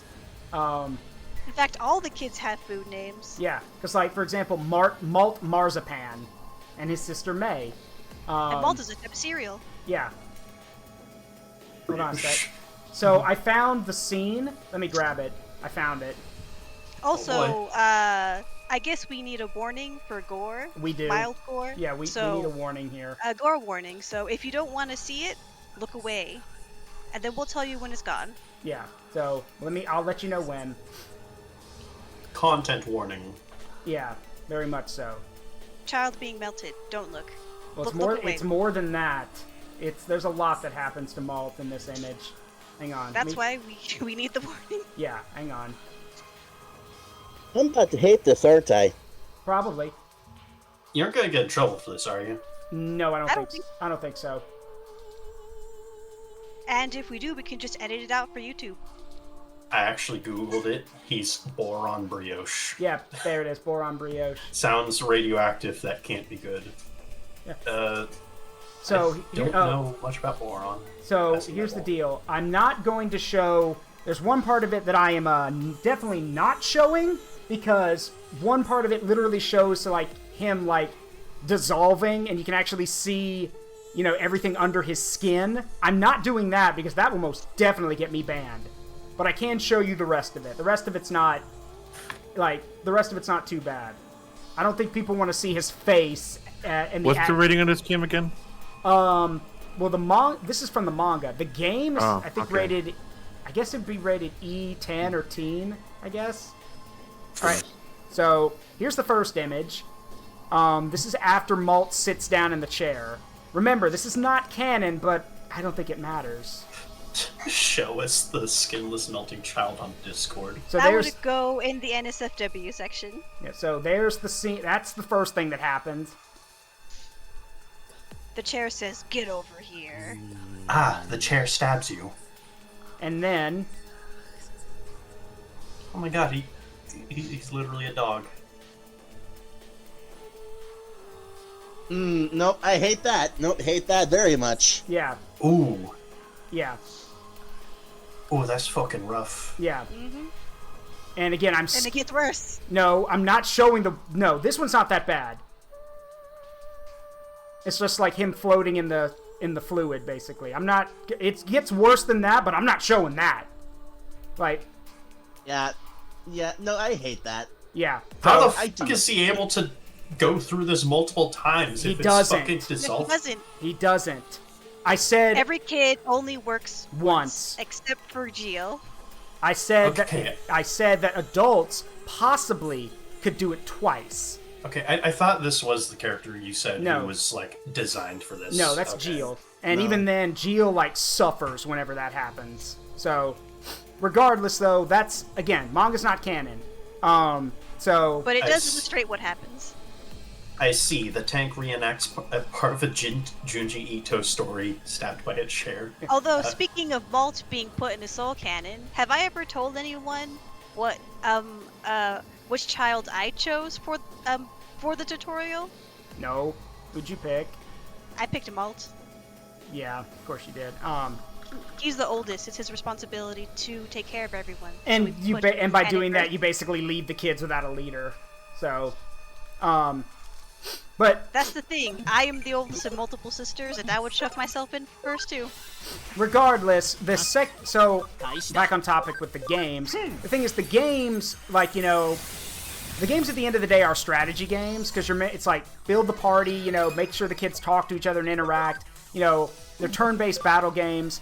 And what's important is that Malt goes from like this 12, 13-year-old kid who has no idea what he's getting into to like a year after the events have happened. Not only has Malt changed a lot, like it's like I've said before, all these kids lose their innocence, basically, because they all had to see a lot of this stuff. They were all soldiers, briefly. So, Malt doesn't wear his hat anymore. He actually gives it to his sister, and he starts wearing an army jacket that was given to him. And one of the things that the game kind of, it doesn't shove it in your face. If you're smart, you see it. Malt's not a very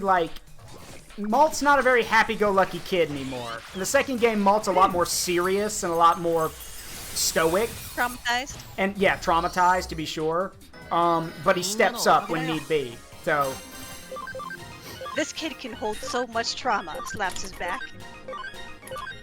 And what's even more interesting is that in Fuga 2, you basically get to determine what kind of person Malt's gonna be by, well, choosing kind of like a weird, it's not a morality system, I'd call it more of a like, where is his focus? Is his focus on, I'm trying to think of it, it's like unity and, because there are two systems, there's a unity, like, which focuses on teamwork, hold on,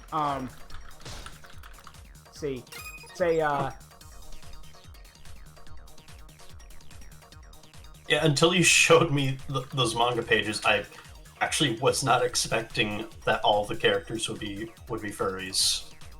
Oh yeah, they are all furries. Yeah, In fact, also, I went and found the name of Waffle's potential girlfriend. They're not actually technically dating yet, but there is something implied between them. And her full name is Alicia Priest a la mode. Yeah. Anyway, so the morality system I talked about with Malt, they're basically they're a test to see is Malt focused on, basically keeping his, the judgment values. Hold on, what are they? Let me see. Yeah, empathy and resolution. So do you make Malt more resolved or more empathetic? And these actually determine what kind of person Malt's gonna be, because at the end of the game, if you're empathetic, he basically talks to the military and everything, and they're like, hey, when you're old enough, you can join the officer corps if you want. We could use leaders. And he's like, I'll think about it, but I don't really know if that's for me. I'd rather, be with my friends and my family. But if you choose the more resolute route, the former generals of Berman that end up tagging along in the game, they actually tell him that he's got a good strategic mind and that the military might be a good place for him. And this time Malt actually says that he might consider it.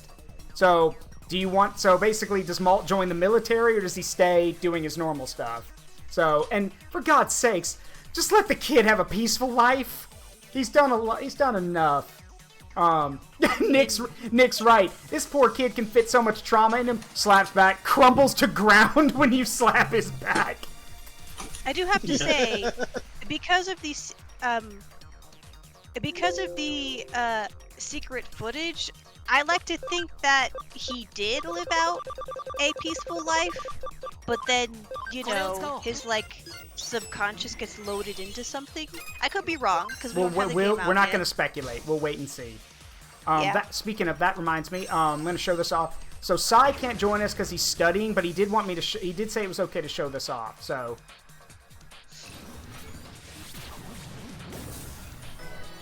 Yeah. Love you. Yippee! It's me. Yeah. It's you. It looks great. So, can't wait to see it I like finished. Yeah, it looks great. Sealsdramon confidently holding his knife outward. Mm-hmm. Look out, that's Sealstrom. He goes, look out, it's a Sealstramon. Oh, I'm gonna stab you. Look out, it's a Sealsdramon. Yeah. Watch out for your knees. He's gonna stab your knees. Just to the knees? I need my knees to walk. I don't need friends, I have knives. Throws knife. I'm out of knives. He's not ankle biter, he's an ankle stabber. Look out, it's a gunman. Oh, I'm gonna stab you. I love ASDF movie.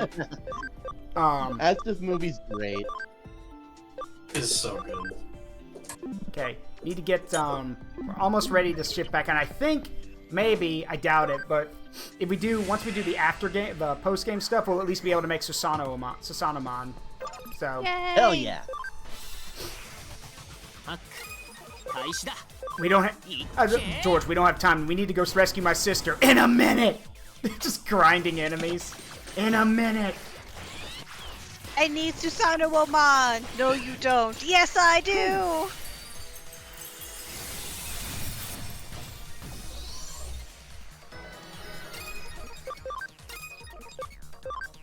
Okay, full discussion here. I kind of wish the game could give you offensive items. Because if there's Digimon that, you know, can't do any battle stuff, but you want them to at least contribute, it'd be nice if we had, like, I don't know, single-use something or other. I don't know. Yeah, that would be nice, wouldn't it? Mm-hmm. If a Sealstramon is like the Navy SEALs, I'd be fucking scared for my life, much less my ankles. It is. That's the whole point. That's the whole reference. Yeah. You should watch Ghost Game if that's the case. No! No! No, Please no, no. Please don't torment them. Yeah, like... I mean, for those... I'm just hearing a lot of people saying, this thing is really good, don't watch it. Like, the thing is, in Ghost Game, Sealstramon kills people for fun. Oh, wonderful. And then gets his, gets his neck broken by a, by Gulas Gamamon in front of a bunch of children!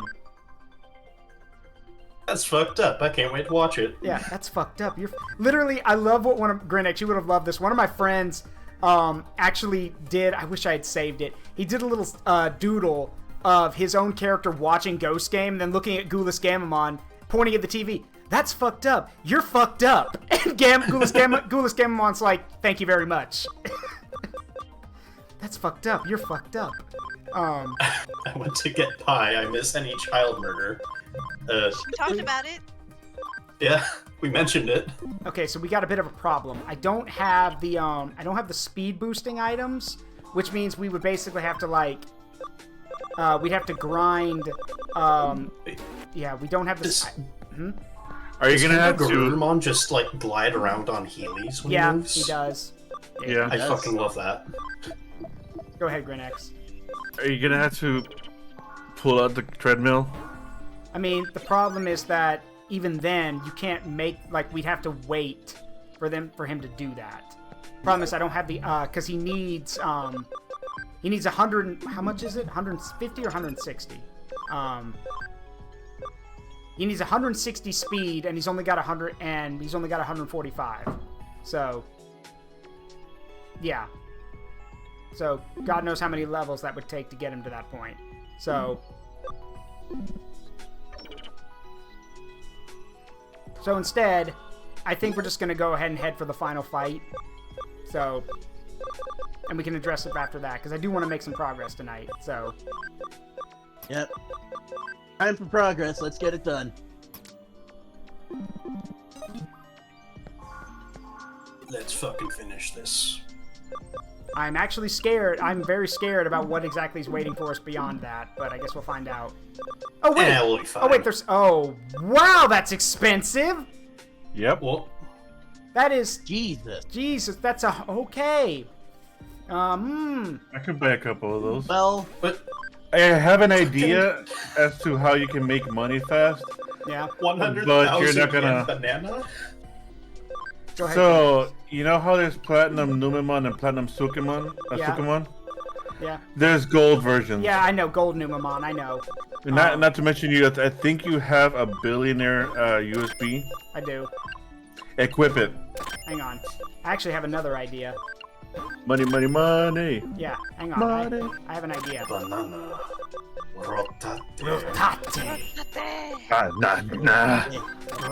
Rotate the faster, banana. Yes, free of this spread, we have reached maximum velocity. Are you okay? Who are you to accuse me? who are you to accuse me? Are you okay? Who are you to accuse me? In fact, I'll post the rotating banana gif Please, on yeah. non-speakers. Yeah.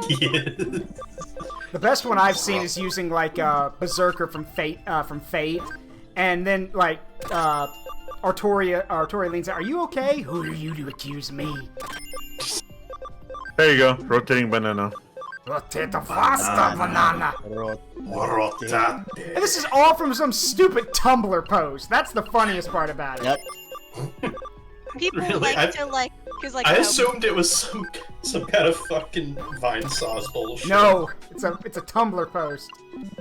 That makes it even better. You know what gets me? A lot of people like to say that like Tumblr's like garbage, but like most of the shit posts are being mined and screenshotted from Tumblr Yep. and posted in other social media sites. Yep. Y'all are all liars. Tumblr is the perfect place to find the most beautiful shit posts because almost everyone there is anonymous. Yep. Yeah. Everyone's a nobody and we're all just high off our asses and posting whatever comes to mind. Yep. God, No, Tumblr pretty shit much. posts are just built different. No, and you just can't find this kind of content on like any other social media site. Nope. Yeah. Okay. So, trying to think. It was 160, right? Or was it 150? Tumblr is the flaming dumpster a rich weirdo threw gold coins in. Yeah, basically. I guess. Alright. And that is where we find all the best memes. We just, poke in sticks and then use it to like grab the best memes from the fire. The funniest part about it to me will always be that video some guy did where like he was pretending to be Tumblr's CEO and he's like, okay, we need to do something about the adult content on our website. How much of our website is adult content anyway? 9%? Jeez, 90. Oh, he looks like he's gonna have a stroke. Like it was bad. It was bad, but yeah, if you were looking for shitpost stuff, Tumblr was the place. Yes. Was the place to go. Yeah. Yes, that was Brennan Lee. Yeah, it was Brennan Lee Mulligan. Yeah, it was. I did survive the purge. Also, the craziest part about the purge was that after that was put in place and everyone left, it became good again because all the freaks immediately went to Twitter. And made Twitter worse. Yep. Yeah. Now Tumblr's all fucking transphobic and shit. Well, Don't remind me. That's a different conversation for a different time because that CEO is very sensitive about the shit he's done, and we can't talk about it without causing arguments. Okay. Anyway, let's go. Let's go! Let's go. But yes, Let's Brennan Lee Mulligan, amazing. Wait, is that her data? Is that her memory core? Why is that here? Yeah, I think what? that's her memory server. Oh, great. Yeah. No, stop!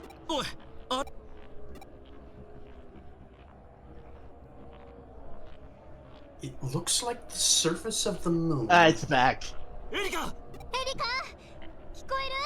Oh no.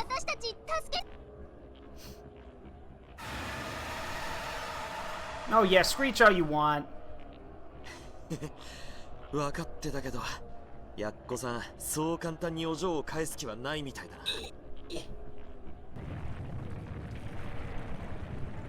I'm gonna kill you with the power of friendship and this Omega Shoutmon I found. Hi.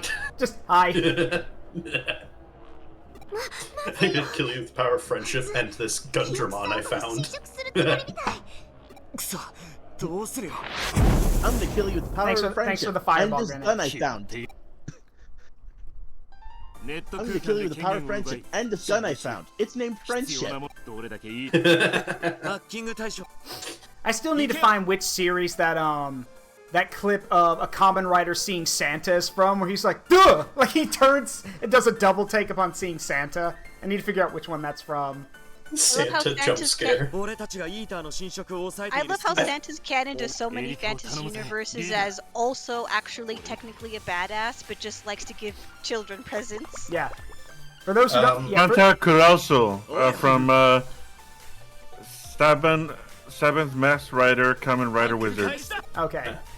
I was gonna say, I've got a friend who's a huge Kamen Rider nerd who I could ask, but you got it Of covered. course, he's in the wizard one. First appearance, Furbus's First Christmas. Latest appearance, The Miracle of Christmas. And then I also know that in DC, Santa Claus exists in the DC universe, and every year, without fail, Santa Claus breaches Apocalypse's defenses and Darkseid's armies just to give Darkseid a hunk of coal for being a dick. Every year. That's the power of Santa. And what's funny about it is that I can only imagine he's just like, how does he keep doing this? Oh no, he knows who it is, but every year he always reinforces his defenses to try to stop it from happening. There's an actual comic of Santa showing up, like bursting through the front doors of his castle, like singed and scorched. He's like, oh, that was a lot tougher than last year. He goes, hello, Dark Side of Apocalypse. I have something for you. He goes, you're still on my naughty list. I have something for you. And then he gives Darkseid this huge hunk of coal. And Darkseid doesn't do anything. He just grumbles about it. He doesn't do anything. Because he knows he can't hurt Santa.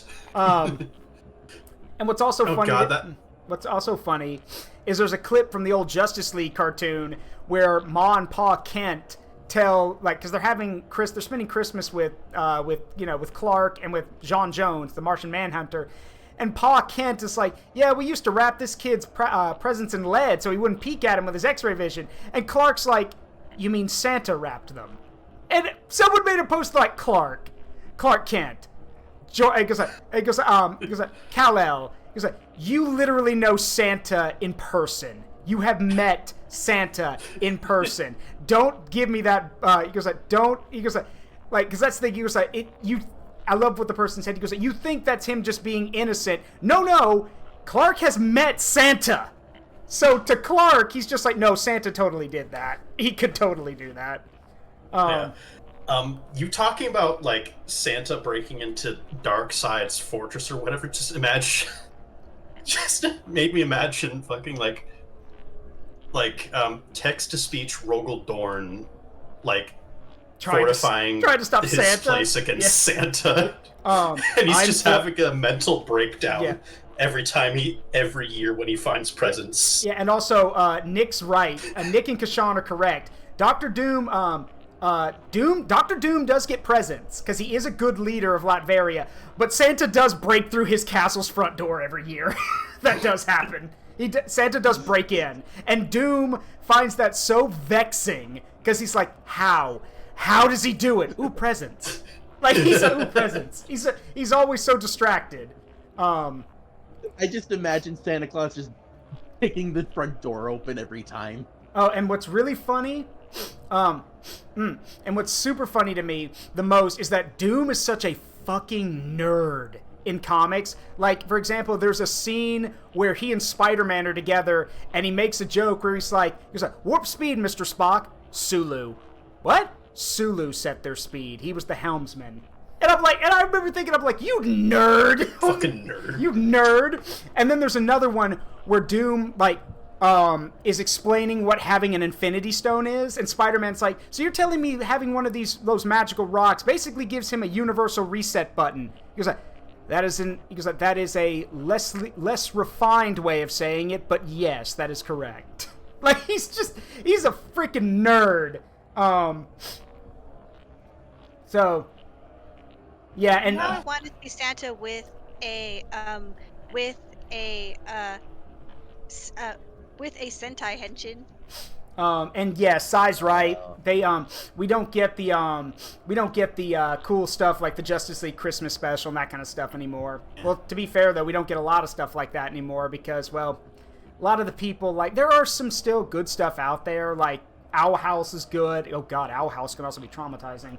But Owl House is good. Gravity Falls was good. There's a lot of stuff that's still good that you can find. You just gotta look for it. That's the thing. Also, I want to read Izix's chat. Inform me of Corvus's arrival. I require his expertise. I am reinforcing the palace. Please do not do that. I am reinforcing the castle.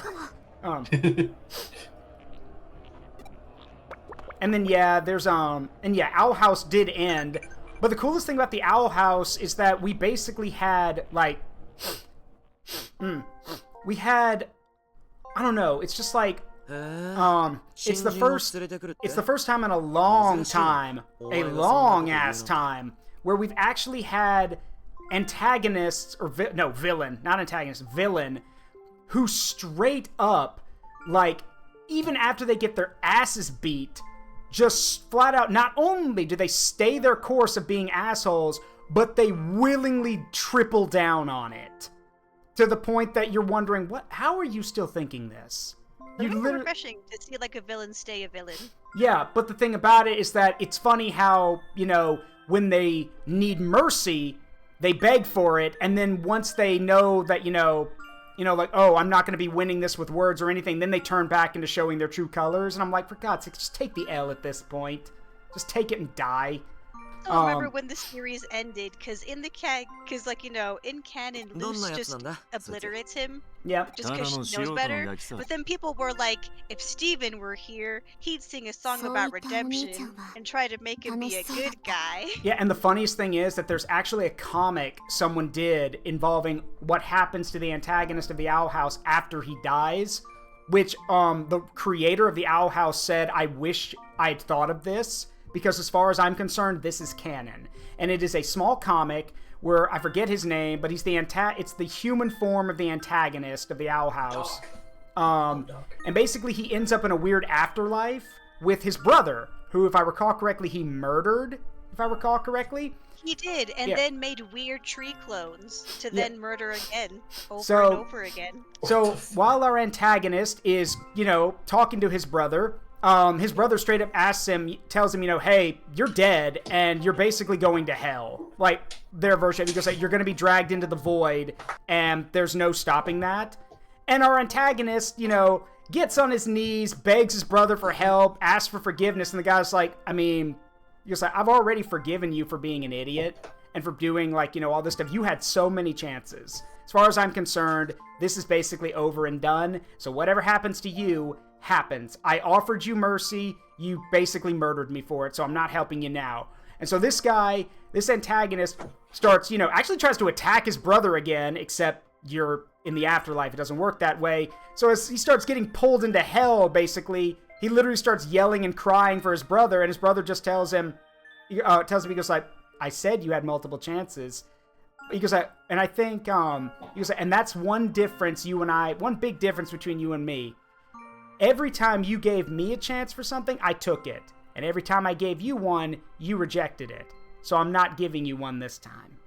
And so, as the creator put it, he goes like, having the antagonist be fully and utterly alone, except with his own torturous afterlife, is something I should have shown. So... Man. Oh well. But he deserved it. Yeah. Just did a quick check. You're talking about Emperor Bellos, right? Thank you. Correct. Bellos, hi, Hazel. Right. He deserves it. Yeah, Bellos deserves it. 100%. Oh, Grit, I have something to show you. Okay, what you got? Oh boy. But yeah, and I miss series like that. Heck, I miss Phineas and Ferb because even as an adult, it made me laugh. Ooh, that looks good. Keep it up. Looks great. But yes, Phineas and Ferb. Even when I was in high school and heading into college, Phineas and Ferb had me in stitches. Like, it just did. And I guess it's because, I don't know why. I think it was because of just the hilarity of it all. And then there's also some really good jokes. It's like, does your brother ever speak? Hey, he's more of a man of action. That actually got a chuckle out. That actually got a chuckle out of me.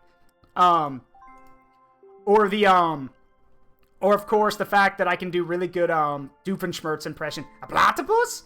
Perry the platypus! Like there's just a lot of good jokes in the series. So, and again, there are good shows nowadays. Well, there used to be anyway. Like Gumball is really funny. It kind of surprised me how funny that show is.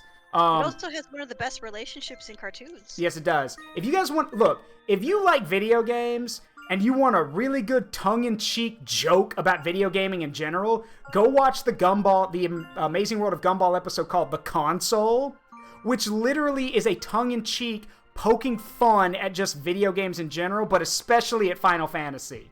And and what's crazy about it is that all the jokes, all the bits, everything in that episode were done with so much love and affection because turns out all the writers and creators of that episode are massive video game nerds. So everything... Isn't that one with a joke where they just walk into someone's house and take his shit? Take everything. Yeah. Yes. Because, yeah. There's even a joke where, I think her name's Anais? Or Anais. Anais. Gumball's sister. Spice. Yeah. And Gumball mentions... She goes, I think I need to find some better equipment. This one's not really working for me. And Gumball says, well, but what about that other suit of armor you've got? And her response to it is, yeah, I don't think that one was age appropriate. Because, duh. Or there's also a joke about them, like them talking to someone and saying, giving them that long side quest. And even Gumball says, like, falls on the ground screaming, what's wrong? It's every gamer's worst nightmare. A tedious long side quest that'll take the entire game to complete. And I was like, yeah, that sounds about right. And of course, the finale of the episode where they're fighting the boss and everything, all of the assists that they call in during the fight are all references to Final Fantasy. Hell, the banana character from Gumball does the Cactar Thousand Needle Rain thing. The full animation. Like, it's hilarious. Like, they knew what they were doing with it, and it's adorable. Do you have to dance with them? Huh? Do you have to dance with them too? No, he comes in posed like a cactar, like hopping around with the same facial expression. Yeah. Then he jumps up in the air and spins his arms and fires needles at things. Okay, just so you know, I was referencing to the cactuar summon of. Yeah, I know what you mean. Yeah. I need to finish Final Fantasy VII Remake. Because people keep asking me to specify. Yeah, they even have a joke, speaking of Final Fantasy VII, there is a joke when, like, it cuts to them using the map, to find out where they need to go. If you pay attention, it flashes through their, like, NPC dialogue images, and they all have different anime hair setups. Like, Gumball's got Cloud's hair from Final Fantasy VII, and Darwin has, Mina, help me. What's the name of the dude, like the obvious bad guy from Final Fantasy X with the long blue hair? What's his name? Like he's supposed Seymour Guado. Thank you. Yeah, Darwin has Seymour's hair. And it's funny because I saw Josh Scorcher do a review of that, and upon seeing it, he's like, should I be worried about you burning down the city? Like, because he looks just like the dude. It's a very, they even make a joke at Final Fantasy VIII's expense, where they're like, he goes, I did find this cool weapon, it's a gun and a sword, it even has a trigger. And Gumball's like, he goes, why? That makes no sense, why not just have a normal sword? Or a normal gun? And I'm like, okay, now you just pissed off every Final Fantasy VIII lover, but alright. Because it's cool! Yeah, because it's cool! And yes, Nick, I'm fine, my allergies are just really bad. Sadly, Mode. the allergies, yeah. I cannot believe how betrayed I felt when I found out that like the revolver gun sword doesn't actually have a barrel. No, I done. Like, why? It just makes the sword vibrate when you hit people.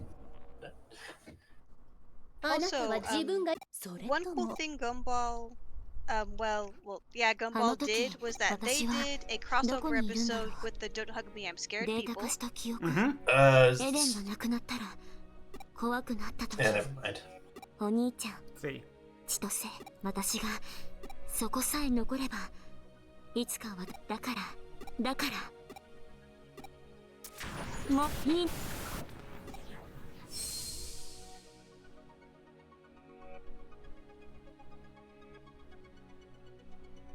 'Alright.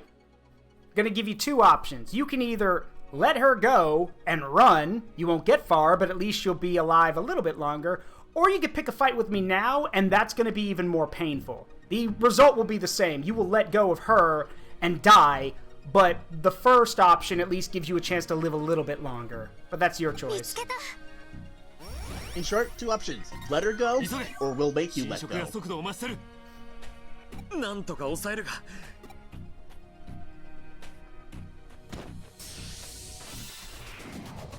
All right. Option 2 it is. Option 2 it is. So thank you for picking option 2.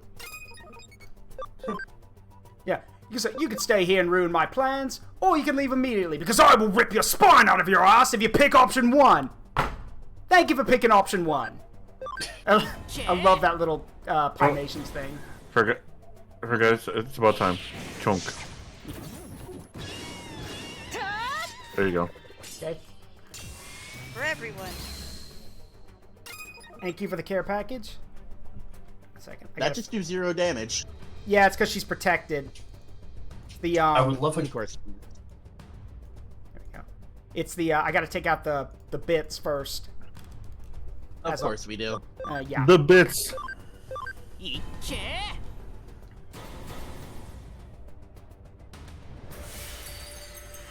Freeze. Can I eat them? Why would you want to eat? Why would you want to eat these things? The bits. Oh. And yeah, the background, we could see like her own memories cycling around back there.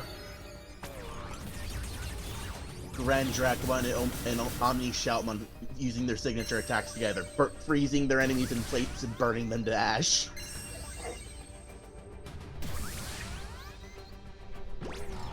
We learned this combo from a human named Shaquille O'Neal. It's called Icy Hot. Oh look, they're trying to power up. Yeah. How freeze adorable. your enemies and burn them to ash. Guys, that's not what it does. We call this thermal cycling. Denied. No power up for Shut you. down. Okay, well, Now you can fight the thing. Protection's gone. yeah. Yeah, now we can actually attack her. Okay. Okay, I see the gimmick now.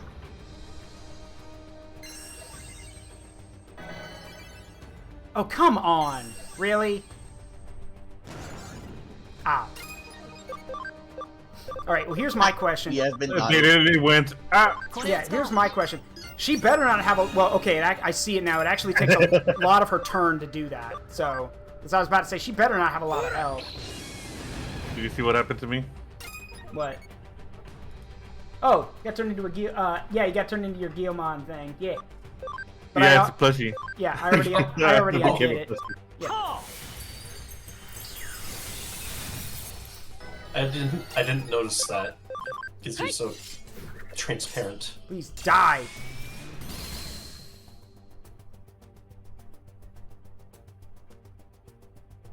Oh, for Pete's sake, the fight just started. I can't be that winded. 彼だけじゃ押し切れない。くそ。もういい。もうやめて。エリカ、イーターの侵食はもう止められない。お兄ちゃんたちを連れて逃げて。Well, we know that's not gonna happen. I've seen the alternate universe. This has to be stopped.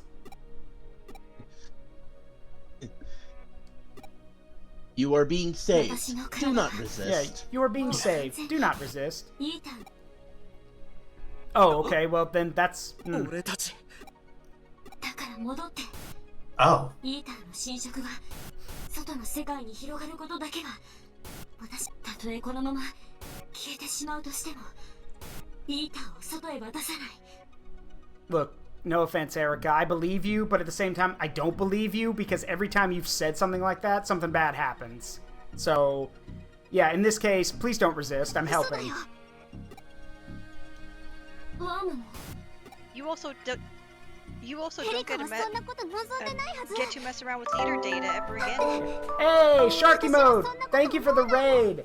Welcome, Raiders! Hi. I'm Zaruk Windcaller, currently in the form of Grit the Empmon, my Digimon OC. Welcome! We're playing Hacker's Memory today.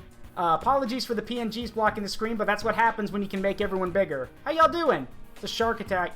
Ooh, TCG Card Shop Simulator. I have a lot of people telling me about that. I wonder if it's... Is it good? Yes. Yeah, Shark Attack. It's a fun casual game, yeah. Well, I appreciate the Shark Attack. As I said, I'm Zaruk Windcaller. I'm currently in the form of my Empmon OC Grit, a Cowboy Empmon. And these are my friends. We are playing, like I said, Hacker's Memory tonight. We're possibly going to finish the game. We'll see. But thank you again for the raid. Sit back, relax, make yourself fun. Having a ton of... Well, I'm glad. I might have to check it out at some point. But for now, y'all sit back, relax, make yourselves at home. And, yeah. Let's see about finishing You this should thing. you should absolutely check out TCG Card Shop Simulator. From what I have seen, it is very good. I'll give it a look. 死にたくない。消えたくないって man, 思っ when た we か were ら。 doing the 私は banana meme, I started thinking about the get rotated idiot meme, and now we're getting attacked by sharks. エリカの願いなんだよ。 Yeah, just tilt Sharky over on their head and just rotate. Get rotated idiot. エリカは Oh no. 本当は誰よりもフーディエに帰りたいはずだよ。 I don't rotate. No, you rotate? Do you do that instead? Rotate. Banana. Rotate. Oh. Nope. Nope. Oh well. Well, regardless, thank you very much for the raid. I appreciate it. Weird thing, how did you find me exactly? I know that's a weird question, but, like, how did you end up finding me? I know I follow you, but how did you find me? I ask because, like, I'm always wondering how people end up finding my, my streams. So, play TCG Card Shop Sim to have a taste of my culture. Izzy, we're both nerds. I understand nerd culture. Been following you for a while. Oh, from Nep! Oh, cool! Yeah, Nep is a good friend. I keep trying to get them in here. Get him in here, but he's always busy. He's got to work late, so... One day. Anyway, let's see. やりたいことも見てみたいこともまだいっぱいあるはずだよ。全部やろうよ。一緒にデジタルワールドにも行こう。行って冒険しよう。 Oh. Oh, TCG Card Shop Sim was made in my country. Oh, well. Huh. I'll have to give it a look. And one day maybe you as well. Hey, I'm down for that. Whenever you ever want to do something, just let me know. I'm down for anything. Just toss me some ideas. Like, I've told people that all the time. If you want to do collabs or stuff, just hit me up and we'll make a time for it to happen.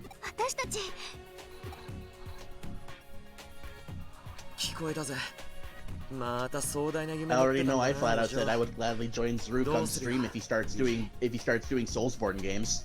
Sorry, bud, that's never gonna happen. Yeah. I'm not good at them and they're not for me. Yeah, that's fair. I failed you as a brother. I know an apology's just words. Yeah, no, nothing you can say at this point will make this better, Ryuji. Just stop talking. お前のどんなわがままだって聞いてやる。帰ってこいエリカ。どんな手を使ってでもデジタルワールドだろうがなんだろうがどこへだって連れて行ってやる。マジかよ。He's trying. 簡単に言ってくれるぜ。でもデジタルワールドで無敵のハッカーチームか。俺も賛成だぜ、お嬢。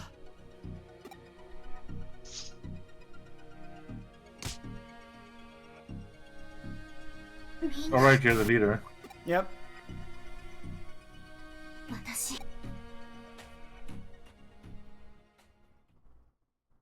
も行きたい。みんなと一緒に。Power of friendship.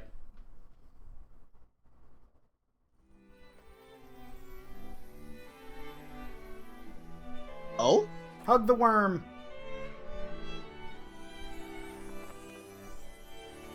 The worm.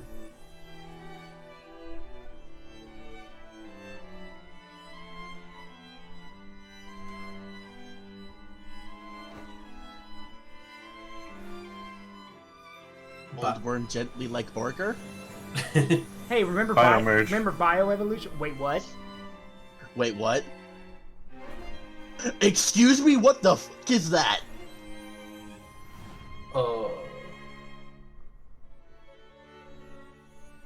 That's Hoodimon. Yo? Oh, she's cool. She's gorgeous. Erika! Yo, that's dope. Yeah, no, that is. Wait, the wings are on her head? Why? Digimon? Right. That's neither of them, so yeah. What are you? What the fuck are you? Oh, they've even merged the voices. That's cool. Oh, they actually did a bio merge.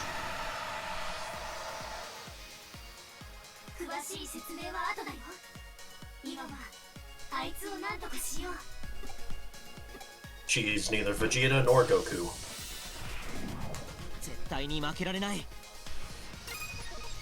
Okay, personal preference here, but what would have been cool is that when this starts, all the memories in the back, flashing back there, should be good memories or scenes from the game. That was what I would have done. Agreed. Are you sure those are not just the leftover memories? I mean, maybe, but still. That also would make sense.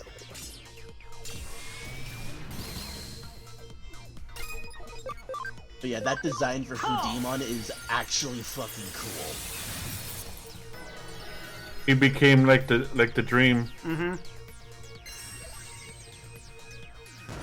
Ah, dang it. Yeah, now the fight really begins.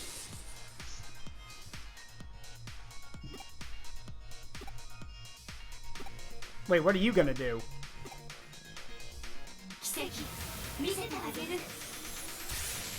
Whoa! What? Hey, yo!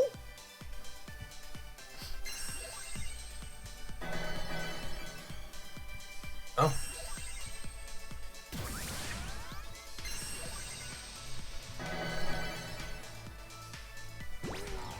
I love how she's like, oh, they've slowed down. No, they haven't. They're still going first. You lied to me. Did you repair some good for your eyesight?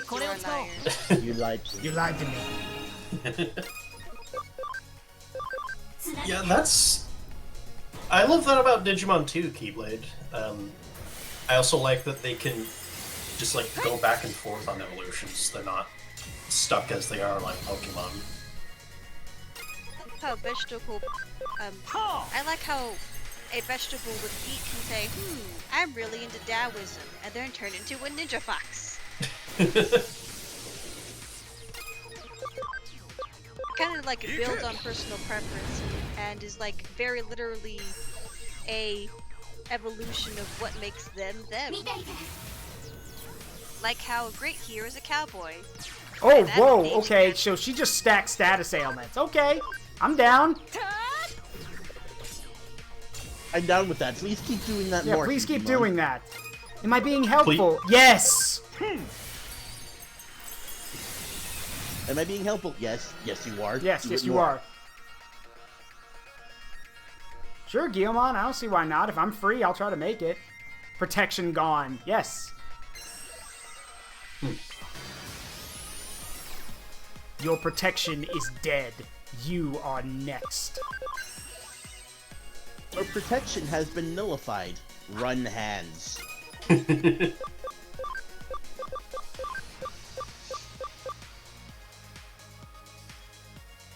Oh yeah, I haven't seen Malkador in a while. Oh yeah, Speaking he's of back running at the, hands. he's back in the farm. Yeah. We had to send him. We had to send him to the farm so we could start building stats. You see, son, Malkador had to go to the farm. Not in that way, though. Yeah, not in that way. I like that. Oh, for Pete's sake, those shouldn't be targets anymore. Yeah, I need to stream Cyber Sleuth too. Acceleration boost. I'm gonna go fast! Or defeat is inevitable.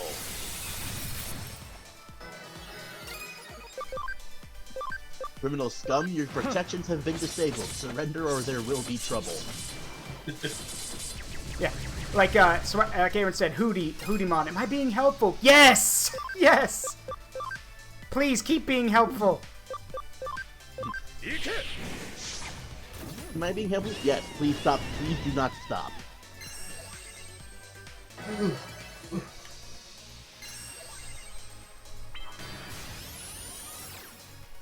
Alright, let's tag in some... Everything is definitely up there.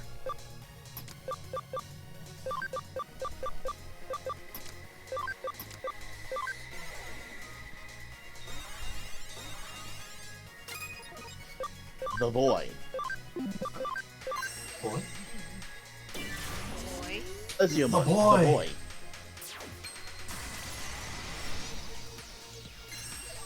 Oh. Ah, dick.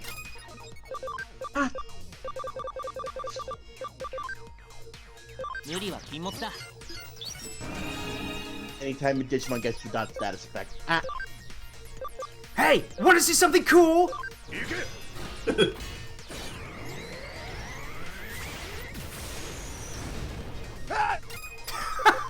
That was actually really well timed.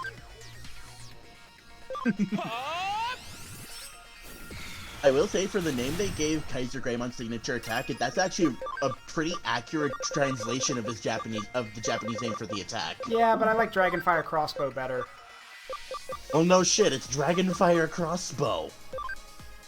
Sorrow Blue sounds pretty cool. Yeah, Sorrow Blue is also a really good name. Will you stop that? That's all you can do. Want to see a dead body? Yeah. Hey kids, want to see a dead body? I'm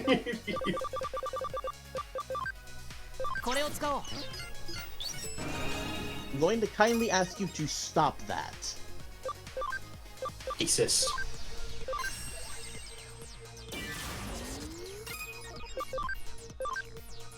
Sir Integra, I tried to stop him, but every time I tried to say something, he simply responded with, and pardon my French, no offense, none taken, fuck the police. He then proceeded to tilt every painting on his way here. Oh, God, going down that hallway is going to give me such a headache now.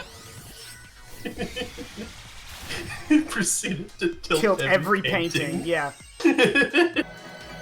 Yeah. Oh, and here it is, folks. The return of Bite Your Fucking Tongue, Jolly Wally! Oh, how many years has it been? I swear, Team 4-Star just decided, you know what, let's just go ham. We do these every Halloween, so let's go ham. We got a whole year.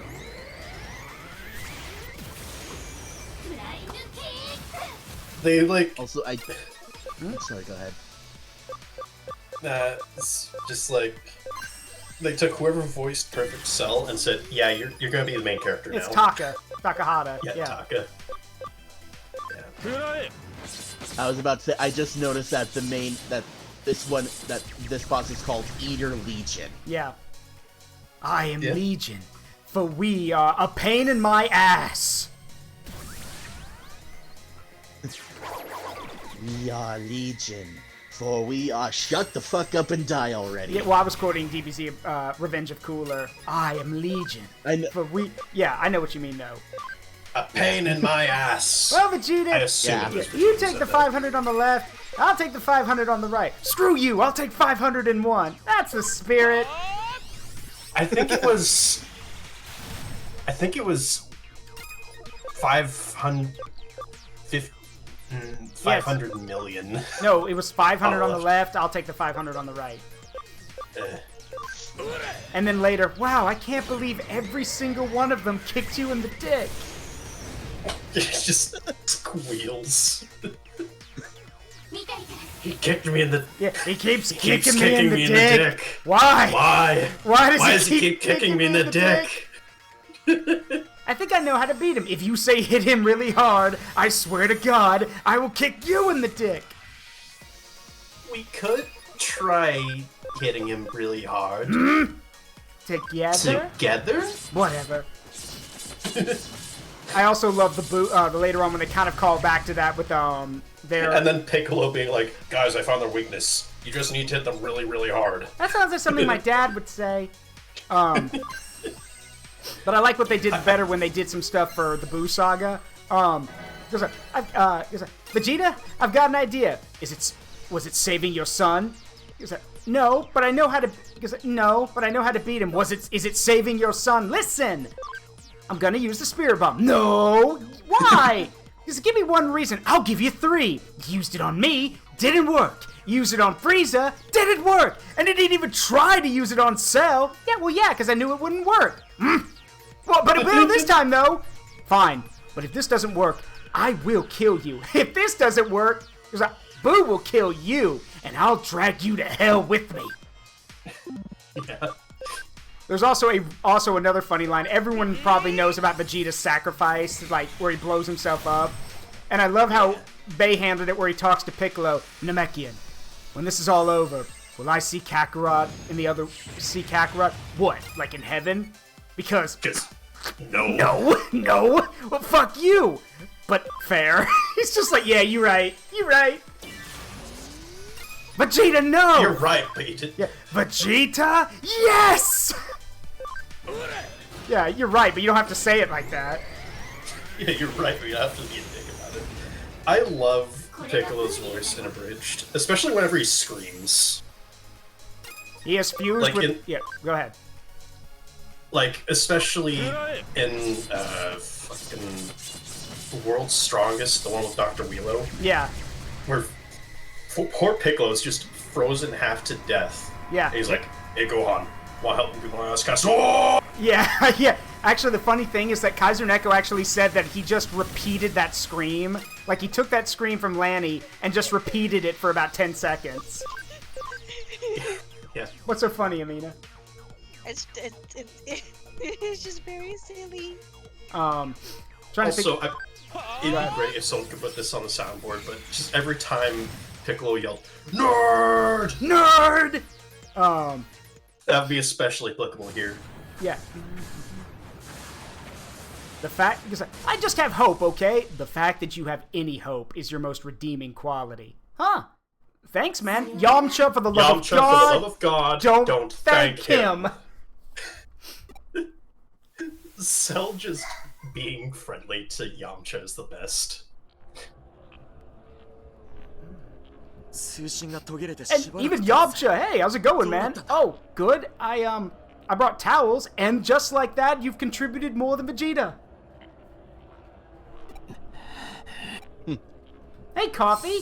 Yeah, it's weird how, like, some serious lines in DBZ Abridged hit harder than the original dub. Yeah. Yeah. You wouldn't believe the number of dead men behind me. Yeah. Does Gohan know, by the way? Know what? That you let him die. I'm going to power up now. I'd be disappointed if you didn't. Yeah. I love the joke. Whatever happened to Whatever launch? happened to launch? Right, he said that as he was being shot in the face. And then, of course, my favorite bit is, all right, Prince. Just so we understand this, you, me. Well, actually, no. It's before that. He goes, I want you to hit me as hard as you can. Oh, is that? Now hold on. I don't think you heard me. Not half as hard. Not some arbitrary number. I want you to hit me as hard as you can. And if I refuse to play along, well, then I guess your father was right about you. Ooh, consider that nerve touched. What? How? Did you... Oh, well, Prince, like a certain broken man once said, you're either perfect or you're not me. And just, again, even gives him another chance. He's like, so just so we're clear, you, me, hard as you can. We clear? Crystal. Yeah. There's literally nothing worse that he could do, aside from blow it. Please get off my head. Like, I get it. You're trying to be dramatic. Please, get off my head. Digimon, get off of my head. This is what I do. I see them. Oh! I thought he was ejected from... I'm down here. Please, remove your heels from my head. Your little insect toes. Okay. I admit that was funny. The joke. What are you doing down there? What do you mean? What do you mean? What am I doing? You're not that tall. Surely.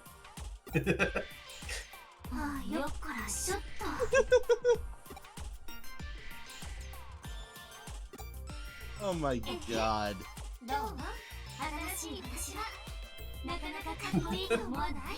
Nerd. Her nerdy self is coming out. Nerd. She's taller than you. Wrong. Cannon Grit's Incorrect. Cannon Grit's like 5'2", 5 between 5 feet and 5'3". どうって言われてもなあ確かに声はお嬢だしこのすっとぼけた感じはワームもだし Me 5'11 short. こんなん Me あり 5'1", same height. どうですかねお兄ちゃん的に Technically, okay, wait. Is she supposed to be a mega level Digimon? No. Okay. For some unknowable reason, she's champion. Yep. That's not a champion design. I don't know which is higher. She's a rare champion form. Okay, so Kate, it goes rookie, champion, ultimate, and mega. She's only champion. Oh shit. Like That's Gray, an adult like design. Greymon is a champion. Well, I mean, that you would be correct because the Japanese term for a champion is adult. Yes, that is exactly what I'm referencing. That is not just a champion design. Champions don't get that kind of design. Yeah. Champions don't turn into humans. I have to admit, I'm confusion. But yeah, I'm confuzzled. Yeah, but yeah, I saw it happen. That Erica's in there. Yeah, one of my favorite jokes from Dragon Ball Z Kai Abridged is characters are just like, I am hilarious and you will quote everything I say. I am perfect, and you will quote everything I say. Do you need an adult? No, I am an adult. Yeah, that's in the boo bits. What's wrong, little man? Do you need an adult? No. No. I am an adult. And then he proceeds to screw up. Yeah. Fun fact, by the way, this is what I love. Did you guys know, so if you've watched the Boo Saga, you know that Gohan missed the Potara earring, and that's why we get Vegito, because Gohan can't grab the Potara earring when Goku throws it to him. Y'all know why that is canonically, right? It's because he's got bad eyesight. He's blind. He's got bad eyesight. Oh. So that's why he's wearing glasses in correct. Superhero. He's got bad eyesight. Yep. And it's also, they even make fun of it in the Dragon Ball Superhero movie, where after he's back to normal, he's like, can someone help me find my glasses? And Piccolo's like, wait, can you not see? And he goes like, wait, you don't wear your glasses when you go Super Saiyan. Does that like correct your vision? And I was a little bit. I was like, oh, yeah, that's probably true. Not fully, but yeah, I guess it does. Yeah, please don't break my arm. No. Just Piccolo breaks the dude's arm. That's from is that from one of the movies? Yeah, it's from the Lord Slug movie. That sounds like it. Yamcha was on the list. Yeah. Wait, I was? What for? Halftime entertainment. I'm just glad to be included. Yeah. Yeah, because, well, yeah, we did just take out the head, like, yeah, they're all gathering there because there's nothing really to rein them in anymore. I don't like that. Huh?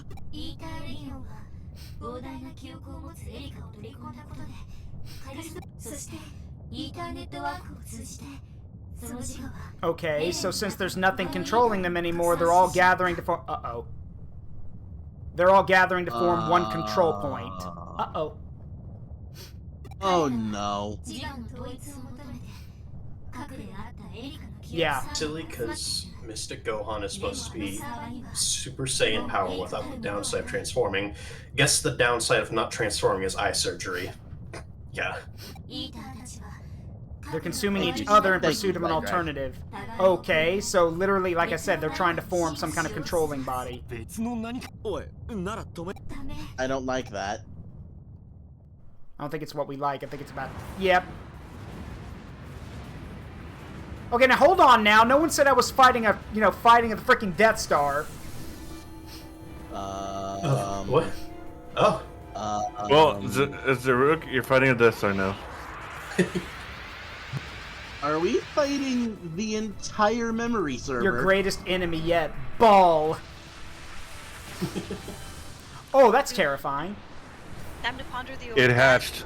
It's not normal. I hate that. I hate that. I hate that incredibly. Oh, wait a minute. I just realized, this design is stolen. Like, this is a... What? Okay, so, what this looks like, maybe it's just me, this looks strikingly similar to an Aurora unit from Metroid Prime 3. In fact, it's actually the final boss of the game is an Aurora unit that looks strikingly similar to this if you get rid of the shell. Like, I guess they're fans of Metroid? Probably, yes. Huh. I wouldn't be surprised. I guess it kind of looks Are you like an talking about Aurora unit. I can't see talking it too about well past all the bigness. Go ahead, LichKing. Are you thinking about Aurora Unit 313? Yes. Yeah. Okay, it's definitely just you, because I am not seeing it. I mean... Yeah, I can't really see it either. Hmm. Plus, there's no spinal column connecting it to the planet you're about to murder. I mean, do you not see the stem that it's connected to? No, I can't, Well, yeah, but actually. I mean, it's a stem, but it's not a spinal column. Hmm. The Also, brain stem connects into the spinal column. Yeah. Maybe Zaruk just mistakes all balls as brains. Oh, hush up. Balls for brains.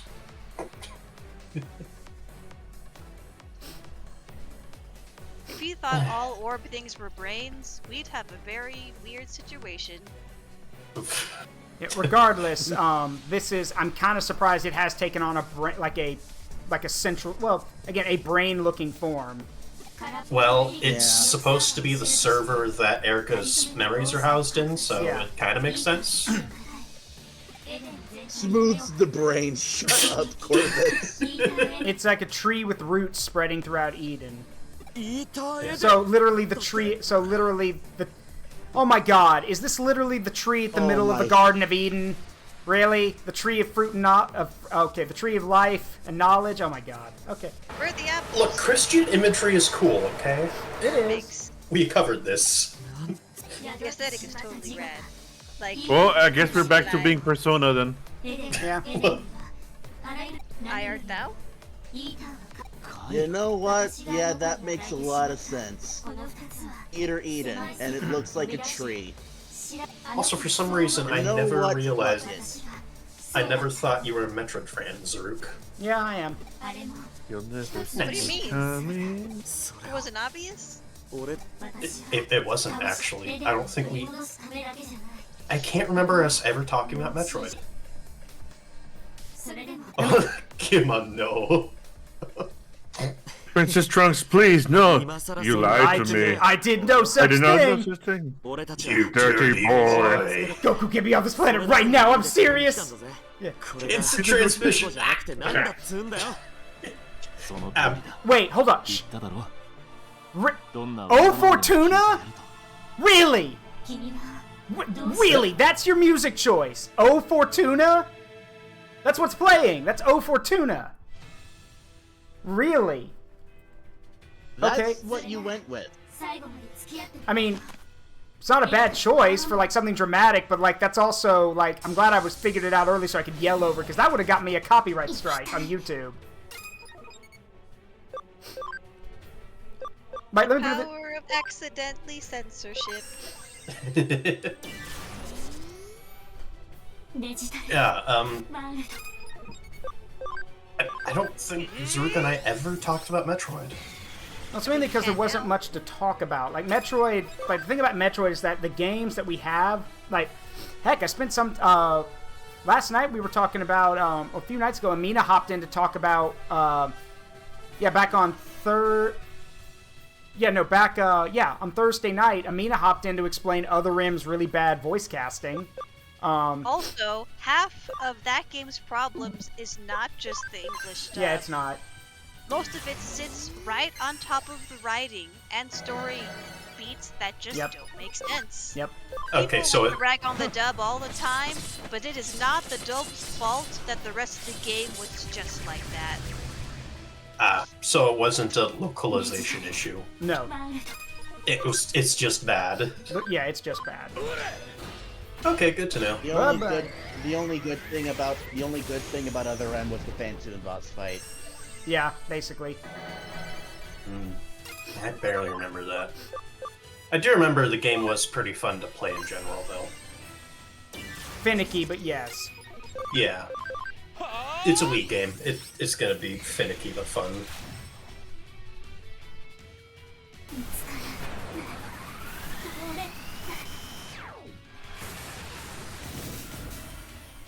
Bitch attack! You weak! Yeah, I didn't get to play Prime or Other M. I mean, oh, and here's the other thing that confuses people. Like, for those who don't know, so, because a lot of people don't know this, y'all know Prime are prequels, right? Like, Kinda. They are, because, like, it goes Metroid 1, then you play the Prime games, then Metroid 2, Super Metroid, Fusion, and then the newest one. Dread. It's Metroid 1, and then it splits between Metroid Prime and Metroid 2. Mm-hmm. And I guess for some reason it goes like Prime Hunters, Echoes, Prime Corruption, Metroid Federation Force, and then Metroid Prime 4. Yeah, I was about to ask if Hunters is canon, but then I remembered that Silex is literally in the Prime 4 trailer. And all of the Prime games take place, like, it's been confirmed by Nintendo, all the Prime games take place before Metroid 2. Okay. So... Yeah. Brain full of Phazon now. Yeah. Yeah, and for some reason, Metroid 2 and Metroid Samus Returns are in the same thing, because apparently that's a remake. Yeah, it is. Yeah, it is. Yeah, Samus Returns is a remake of Metroid 2. Yep. Aaron, I still do not see the Aurora unit in that. And it doesn't even look like a brain. It looks like just a tangled ball of tentacles, really. And then, of course, Zero Mission is just a remake of the original Metroid. So... Yeah, God, I love Zero Mission.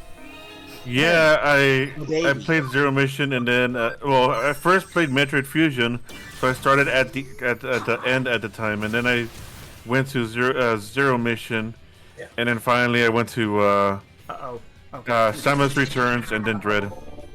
Yeah. Zero Mission actually has my favorite power suit design. Like the base power suit, like just in the art, just looks really, really good to me. Mm-hmm. Though I will admit, even as someone who likes Zero Mission, the entire part at the end game where you're like running around in the space pirate ship without anything was not necessary. We didn't need that. It was just tacked on, it felt like to me. I thought it was cool. I thought it was cool too. I like the whole it's cool, but it's not armor. it's cool, but it's not necessary. I do really like the sped up Brinstar theme when you get your suit, like, oh boy, here I go killing again. Well, yeah, that's also because you get no healing items till the end of the game when that happens. That is basically the game telling you it's go time. No, you literally get to free roam after that point. But in the ship, because remember, you have to go through the ship to get to get to Robo Ridley and get to the final boss. In the entire area of the ship, there will be no health pickups. If you want to get your health back, you have to leave the ship and go back to the main part of the map. Like, there are no health pickups. They won't drop any. I know that because I even confirmed it myself. I doubt that, but I haven't played the game in so long that I don't have the confidence to dispute you. And then, yes, I have played Dread. Dread's good, but the problem with Dread is that after it happened, like, it's good, but a lot of people were like, okay, but now what happens? Because, like... we'll probably find out about another 20 years. Yeah, it happens after Fusion, so it's gonna be pretty much, at the moment, the current Metroid ending until they decide to add anything more to it. Yep. Yeah, and knowing Nintendo, that's gonna be a fucking while. But who knows, maybe Metroid Prime 4 takes place after Dread. But I did like the whole being without the suit in Zero Mission because it gave a bit of a backstory to Samus themselves. Metroid Prime coming next year. Yeah, Metroid Prime 4 is coming next year, yeah. It sure is. I am so happy. Yeah, Echo. Samus looks... Yeah. Or what's it called? Metroid Prime 4... Infinity? I don't know. It just says Beyond. Beyond. Metroid Prime Beyond. Yeah. Yeah. Yeah, Samus looks really good in the trailer. Like, finally a Prime game where she looks like her shoulders aren't dislocated.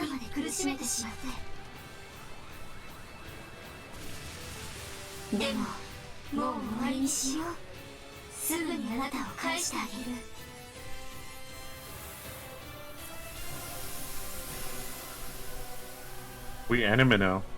Well, gee, Hootie-mon, make it look easy. We've always been anime.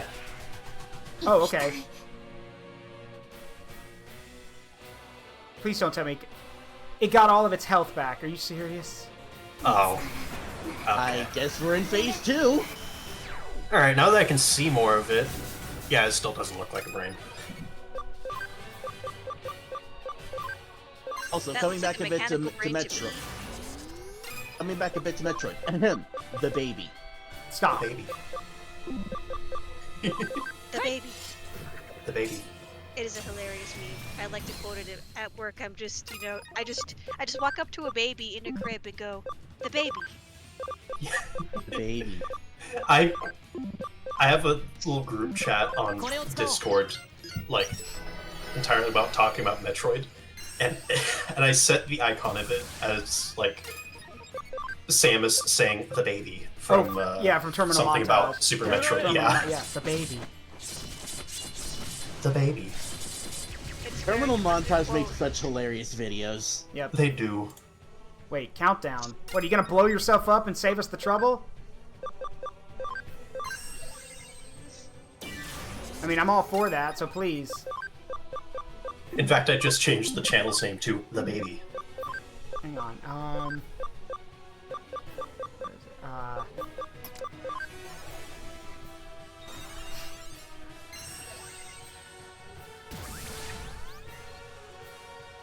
Okay, note to self, make sure you guard before whatever that is goes off.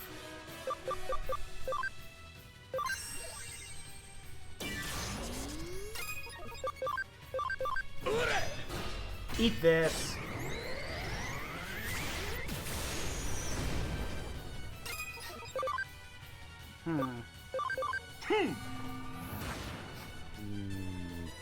Okay, good. Things work on that. So, okay, yeah, we got a block now. Are you guarding Zaruk? Say again? Are you guarding Zaruk? Yep. I'll speak Latin. What is that? Ein so far? Ein so far. I will Google it. I'll translate that once the attack animation is done.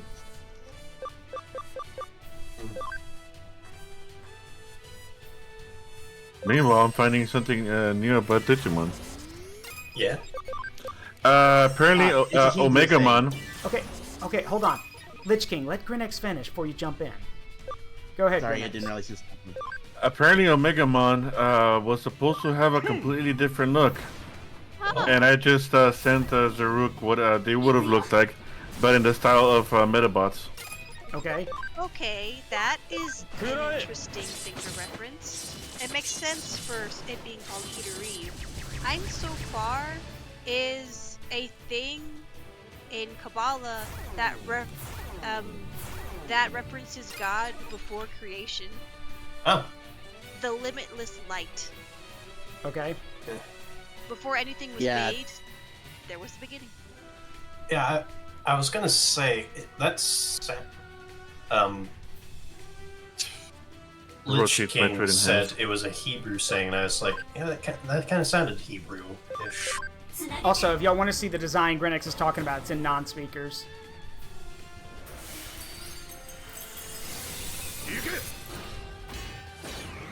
Horse.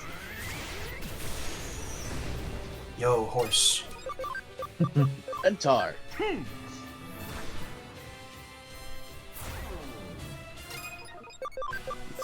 Centaurs are neat.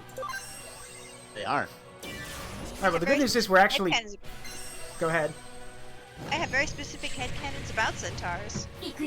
Oh, no one really cares. Alright, the good news is we're actually, we're doing a lot of damage to it now because we've lowered its defense by so much.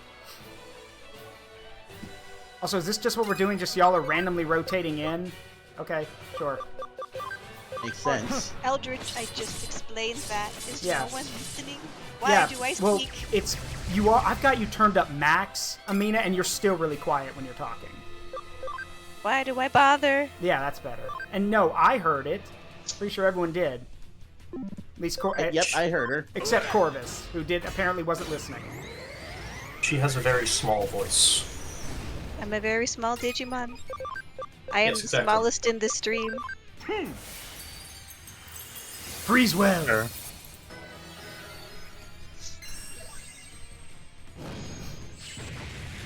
I zone out a lot. Hey, that's fine. Damn, me too. Except when she's not. Yeah. Let's see. Right. Stack acceleration boosts.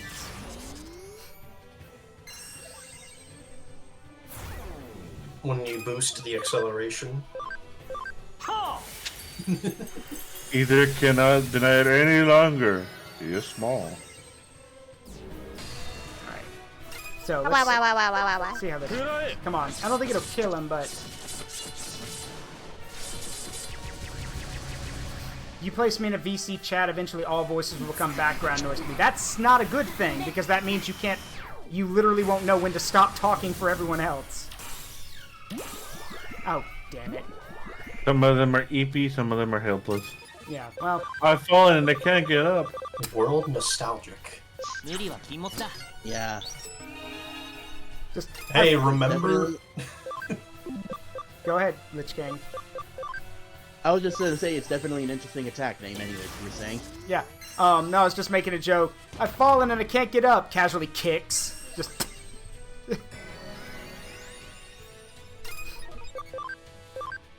Hey, just... Grinex, now you got me imagining Omega Shoutma just falling over because he's not used to that armor. And he's like, hey, can someone help me up? Just kick him when you walk past. You won't feel it. Don't matter. It'll inflict emotional damage, though. Did I ever tell you about the time my buddy Keith? Like, yeah, Keith, my buddy Keith. Ellis. Is that Ellis? It's now the best time? Okay. Ellis, you want to know my favorite part of your stories? The sound The they part where make. they end. Yeah, the sound they make when they stop. Yeah.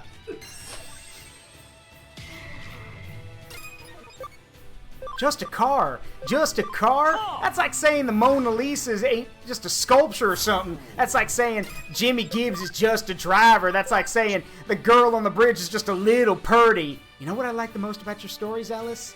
The sound they make when they stop. God, I would love to play Left 4 Dead 2 with you. I just wish there was a Left 4 Dead 3, for God's sake. Technology's advanced so much by this point. There kinda is. Last time I played Left 4 Dead 2, I modified so that all the survivors are Pokemon, and the normal zombies are Zubats. Oh God, it never ends. The pills are Moo Milk. I still think the best mod for the pills is a little Lewis, who actually goes, "Oh no!" when you pick him up. Pills, yeah. What? What the fuck? How? What? Yep, Left 4 Dead, but like our characters as our. Oh. That's okay. I see. That's what we're doing. Okay. Right. So I think that's what it meant by energy stock. It used up one of them to give itself all its health back. Multiplies your Zubats in caves. Okay, that actually really hurt. What the hell? Yeah, Left 4 Dead, but like the characters are placed with our Digisonas would be really cool. Let's see, hang on. I'm actually going to run to the restroom real quick. I'll be right back. All right. Intermission time. Intermission. And go get some snacks. Perhaps a carbonated soda.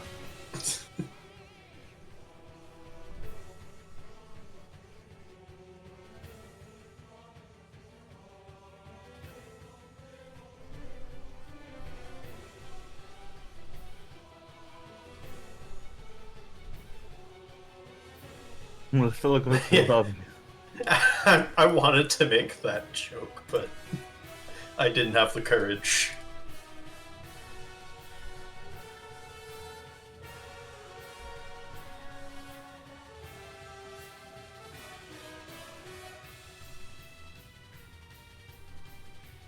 I hope they have ices.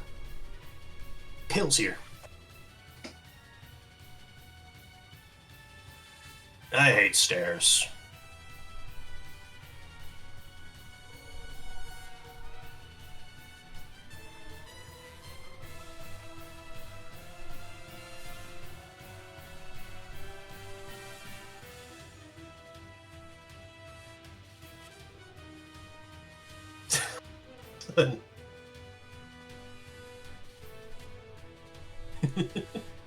Suddenly animates like a Digimon animation. I saw a video of like a squirrel getting into a bin full of nuts, and like it suddenly started panicking and flailing around inside it, and I just instinctively started hearing the fucking Gmod ragdoll noises. It was overwhelmed by the amount of nuts. So I hit a hitch with the Gundam I'm building. Where it broke. I can't move the knee, and because of that, I can't pose it now. Welcome back. Welcome back. You could give it a little walking stick. Get it with the walking stick. Use Just a beam because- saber as a walking stick. Just because it can't use one of its legs doesn't mean it can't fight in the Space Wars. True. The Zeong has no legs. You see? Even have one leg gives him an advantage over the opposition. It gives him a leg up. Boo. Jail. Yes, Corvus, what's up? Okay, it's using a lot of magic attacks now, so I'm wondering if, like, that means it's more vulnerable to physical attacks. Perchance. It definitely did switch to a magic base attack. Oh yeah, style. we're doing a lot more damage now. Okay. Oh, for Pete's sake. I sentenced you to berserk? Oh, okay. Oh, this is just, hold on, this is just great.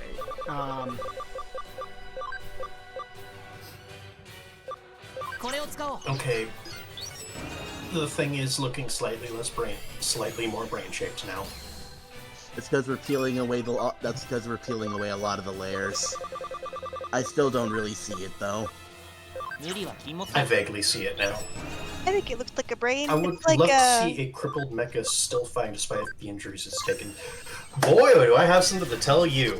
Uh-oh. In the Gundam Crossbone manga, there is a mysterious mobile suit called the Gump. It is and it is like a fucking jalopy of a mobile suit. Reading the manual, it says don't move the parts until you have the armor on. Oof. Yeah, oof.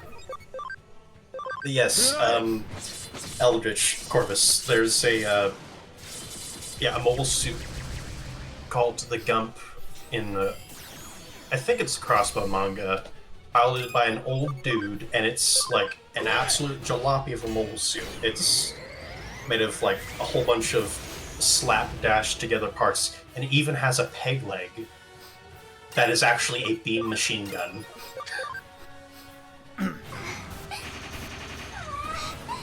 Yeah.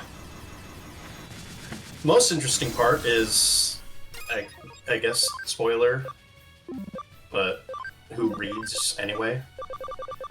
It's actually the Double Zeta Gundam, and the old man is Judao. Really? Yeah.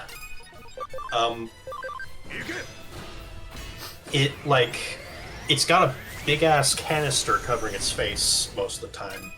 But right at the end, it uses its high mega cannon, which by that point is in such bad shape that all it does is produce a really bright light. But it breaks off the canister and reveals the face of the Double Zeta Gundam. Neat. Neat. Yeah. Took a It is neat. Got a ton of debuffs on us. Let's see if we can.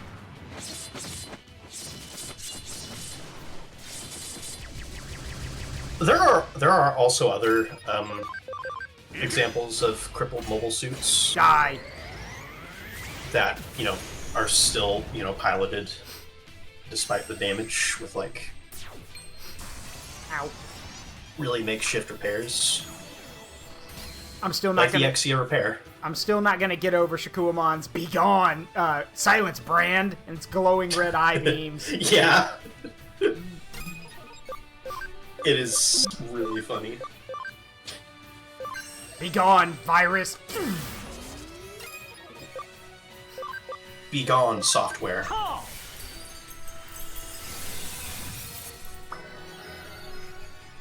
Stop that! Seriously. Silence Eater.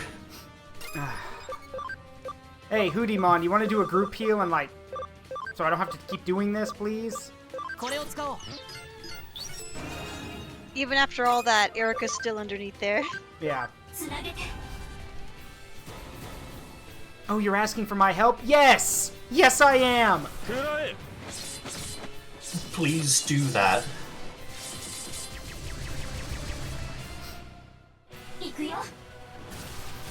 Or she can do that.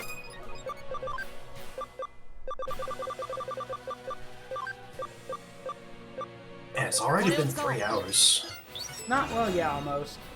Mostly because we were grinding for for a good half of it, and we were just talking. So. For everyone. Yep, thank you.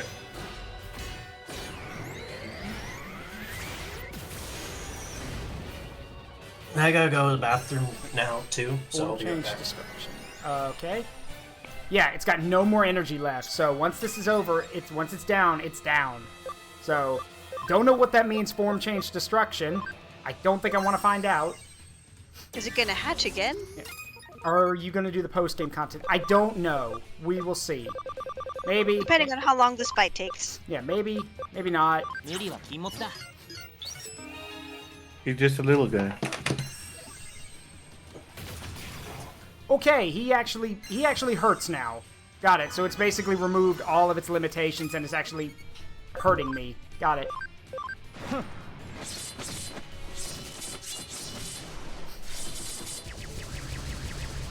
Well, there's next stream. Well, Guillemon, maybe I don't want to stream this next week. If we finish the game, then Amina and I were going to be doing, doing Slay the Princess. So, like, we'll see. That's what I said. I'm not obligated to do the post-game content here. So. Also, even if this is the end of today's stream of Digimon, it doesn't mean we're not going to stream Digimon anymore forever. It just means we're taking a break. Like I said, well, you weren't here for the start of the stream, so you didn't hear it, Guillemon. The plan was always, once this is over, Amina and I are going to do Slay the Princess, and then after that, the whole group will get back together for Digimon Survive.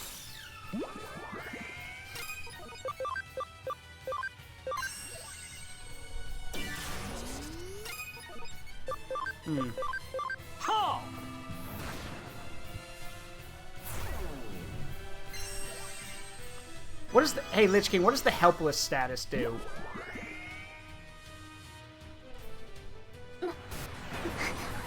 Oh, did he leave?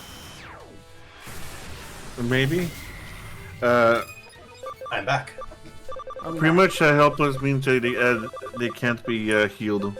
Got it. Digimon has been ordered. Get myself some more food. Okay, Disable support skill of the targeted Digimon for a few turns. got it.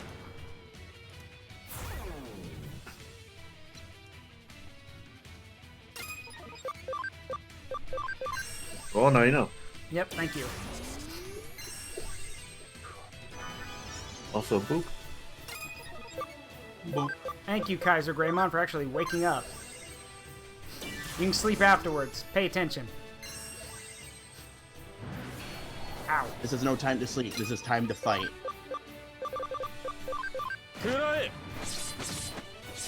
Die.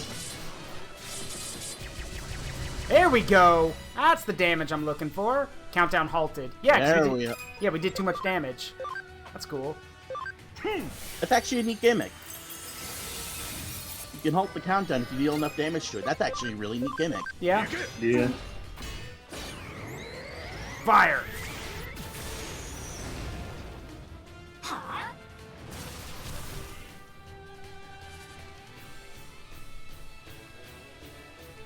And He six- just goes, Jordan. yeah.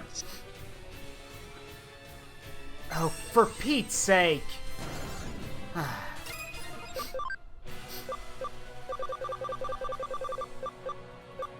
Texture field. It dots all of your dots all of your Digimon. Ah. You know what? No. It removes. You know what? it No, removes I'm their not source playing. I'm textures. not playing your stupid ass game. We are not doing that. I have plenty of other Digimon. Who want their turn at kicking their ass? Yeah, give everyone a turn. The boy has entered the chat. The boy. His move is just attack. Oh, for Pete's sake. Oh, your Digimon resisted. Well, no. Well, Plesiomon did, not the others. That's why I said your Digimon resisted.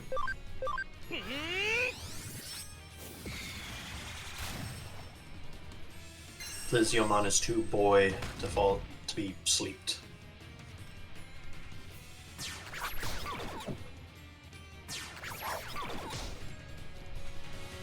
It'll be hilarious if Gallantmon's only contribution to this is just beating himself up while Plesiomon and Justimon do everything. Guillermo's like, no, it's my turn. Oh, come on. Royal Knight my ass. You know, it would be really fitting if Plesiomon is the one that finished the fight. You would. He's your boy. All right, there we go.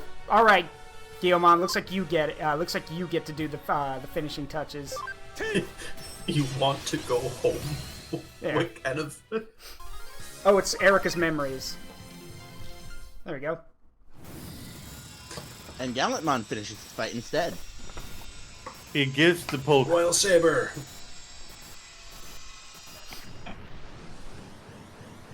Kaboom! You defeated. Yes, Rico, kaboom.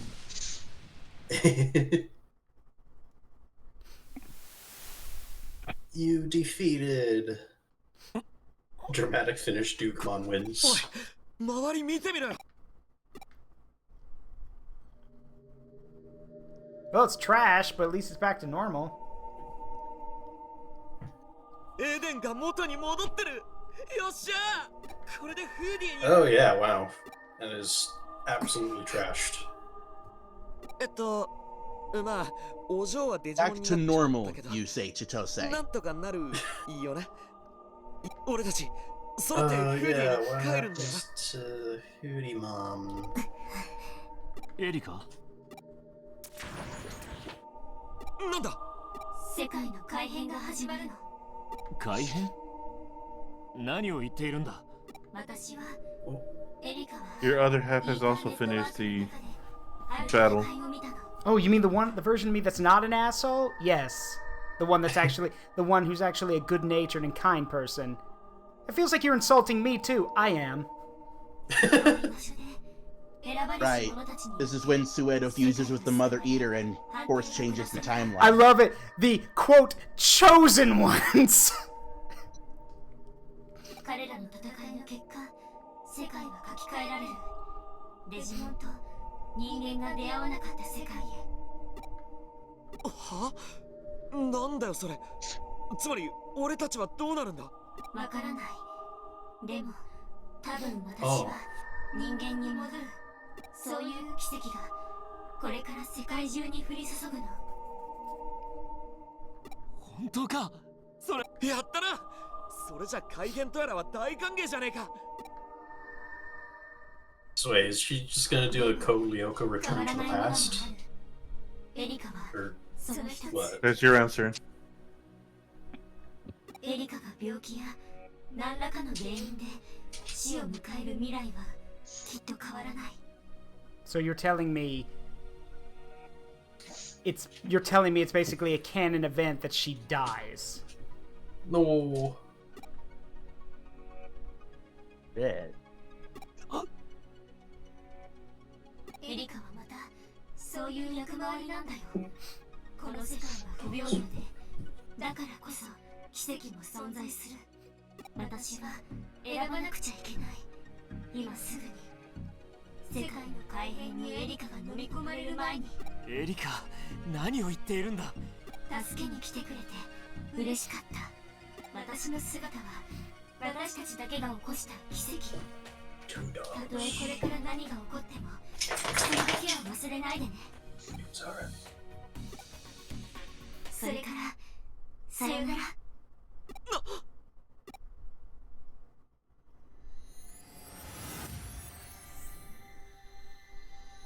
エリカ！ Sayonara, Shadow.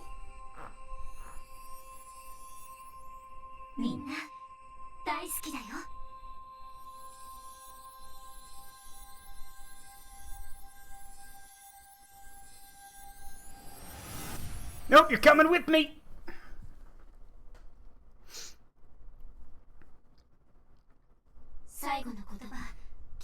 That was a gut punch. 聞こえたよきっと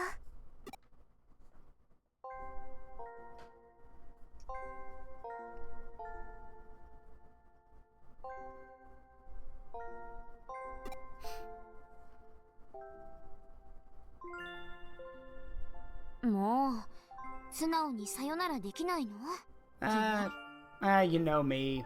I'm kind of an idiot, so... Normal goodbyes just aren't really my thing. Gotta make a show of everything. You really are an idiot. Yep, but I'm your idiot, so... Come on, let's go back. Also, as we have said throughout the course of this game multiple times, you are being saved, do not 世 resist.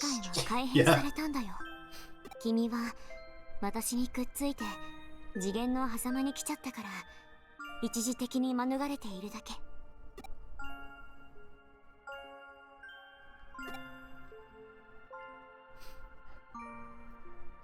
スレドは明美から話を聞いていたからわかるでしょ Why do I... どうしようもできない流れ Why do I care what some creepy old man says? We literally, we were told that everything we just did would have been impossible, and we did it anyway. We defy the impossible over and over and over again. So what, now we decide to listen? What, this is the one thing that's unchangeable, the one thing that actually matters the most. でも Oh, so now we start caring about what's impossible? 今だからこそできることもある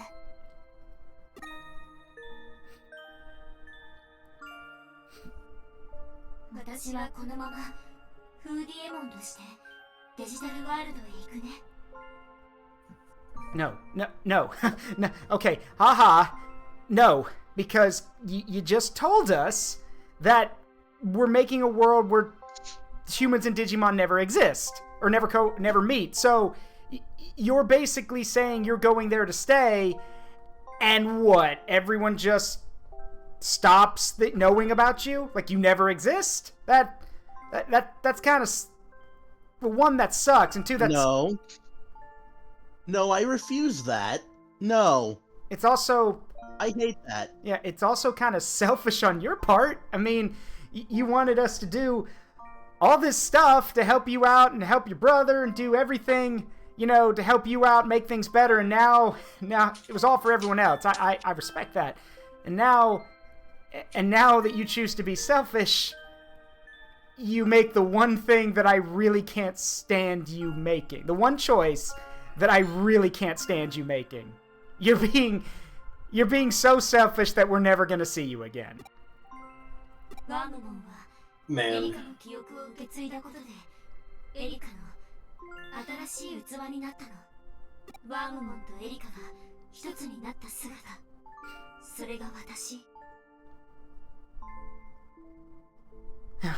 What?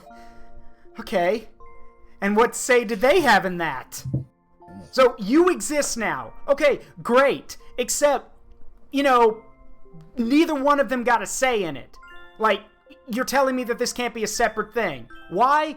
Why do you...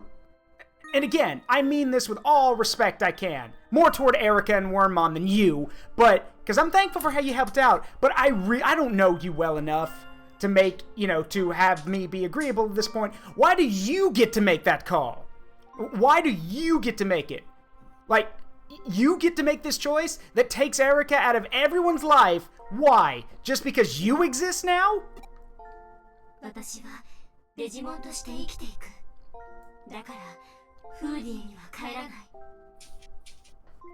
So it was all for nothing. So, you bitch.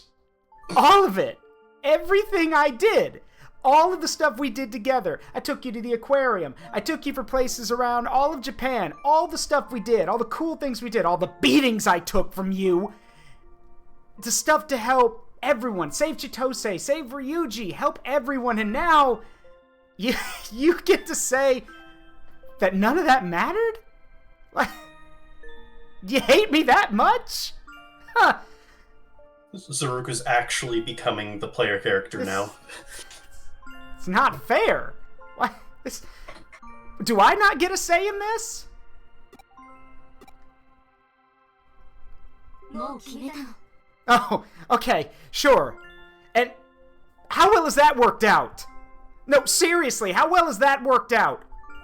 Like, I'm not going to talk about the stuff that happened on the bridge. Like, your decisions, the stuff you decided to do, the risks you took, all of it.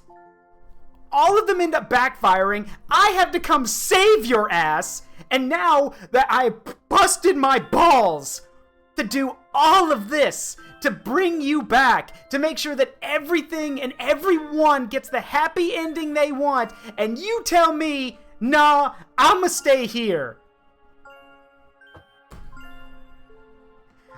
I should be happy that it's probably the first mature decision you've ever made.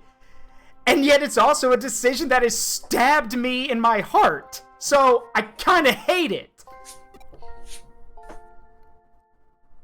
This is a new feeling for me. Pride in someone else. 私だって帰りたい。みんなとずっと一緒にいたいよ。私の大好きだった場所。 Then let's go back.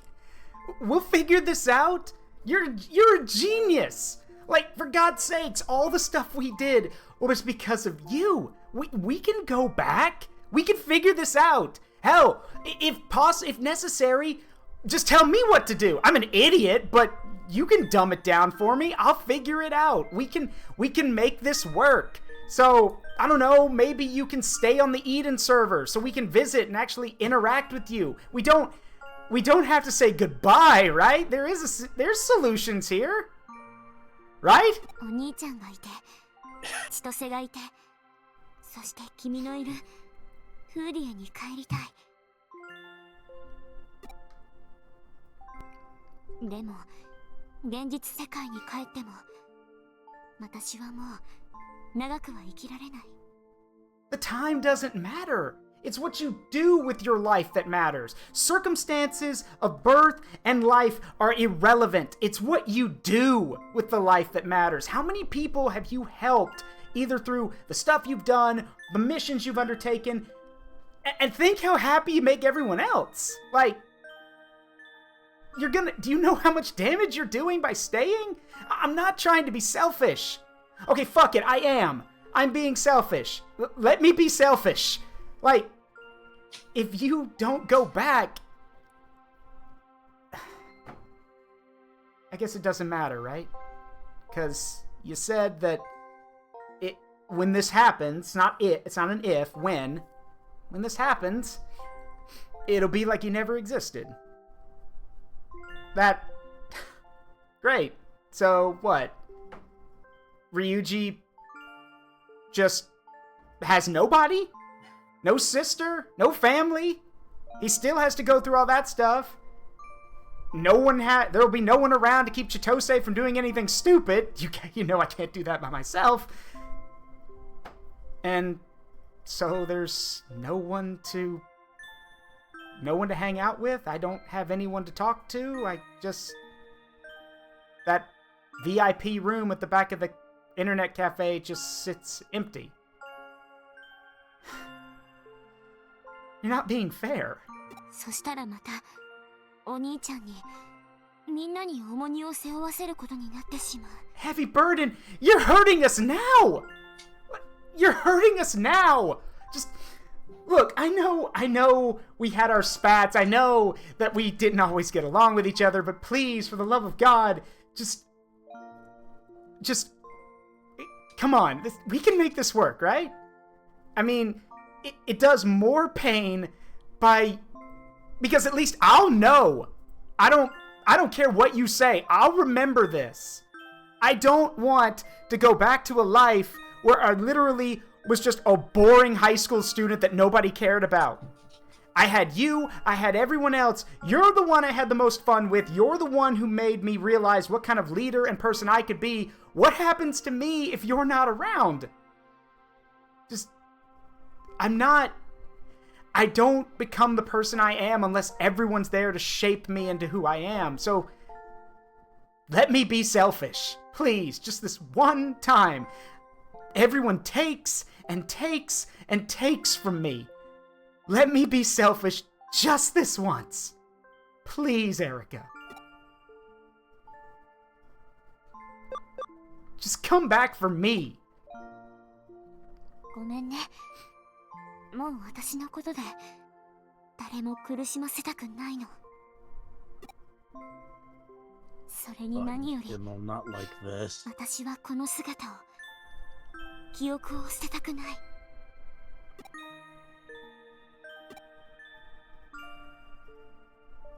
フーディエモンが生まれたのは、エリカ、リュウジ、お兄ちゃんや千歳、そして君という別の存在がエリカの可能性を願った。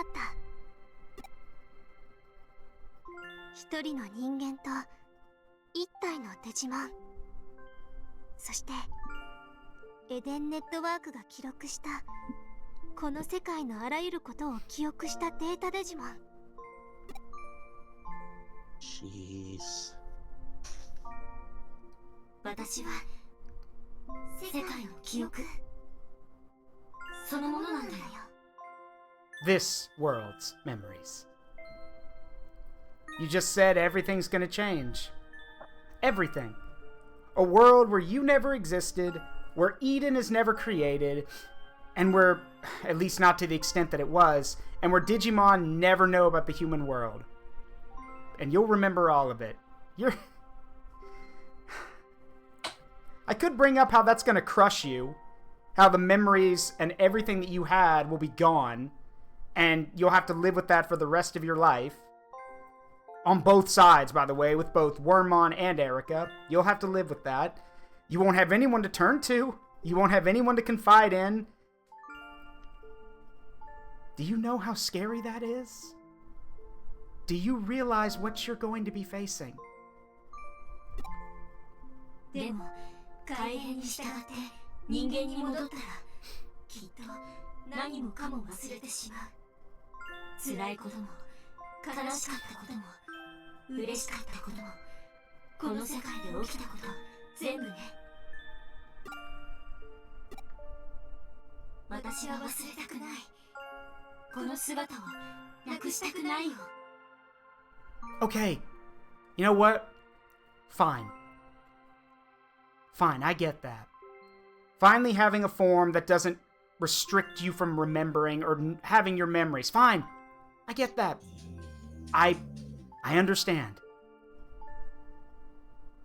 But you're going to have those moments where everything's going to come crashing back down on you. Everything. And you won't have anyone. You can't talk to the other Digimon. You can't talk to yourself. We can't do anything to help you. We won't even know you existed. And I'm just supposed to go into this new world with the knowledge, before all this happens, for however many seconds or however many minutes it takes for everything to be changed, I have to live with the fact that I'm condemning you to God knows what's going to happen in the future. I said all that shit to Ryuji. I guess... Oh, well... Yeah, I did say all that shit to him. But he won't remember it. I guess that's okay. Fuck. You're twisting my arm here, you know? It's not fair. But I guess it's not my call to make, is it? Fine. Just... みんなが起こしてくれた奇跡を一時の幻で終わらせたくない。もう決められた運命なんかに従わない。だから生まれ変わるの。みんなと過ごしたこのメモリーを抱えたまま。The Requiem for a World Past, huh? Okay. Okay. Your choice.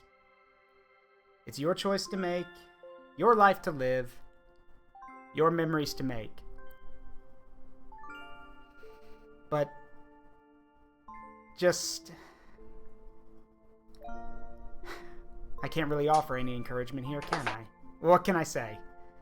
I guess if you're gonna keep the memories alive and the story of everything that came before, just Can we leave out the part where you beat my ass? I'd rather the coming generations of Digimon, or however that works, not know that a little girl whooped my ass. That would be much appreciated. At least do me that one favor. そしてデジタルワールドでまだ見たことのないたくさんのものを見て冒険して知らないことをたくさん知るの。今ならそれができる。今しかできないの。だから見届けてくれる？ Oh, now you are being a bitch. I'm over here more than willing to just let it in, just say, okay, your choice. I'll forget everything, but hey, you're mature enough to make this call. Your thing to do, and now you've got the gall to ask me to see you off. Just twist that knife a little bit harder. That's fine. That's fine. Sure. Let that be one memory that you remember as you go into a new life. You better put it on a fucking pedestal, though. I don't care how long you live. You better never forget the fact that I was here to see you all. After the beating you gave me, and after all the shit I took from you, you better not forget me. And if you do, I swear to God, I'm gonna haunt you for the rest of your digital life. I will find a way.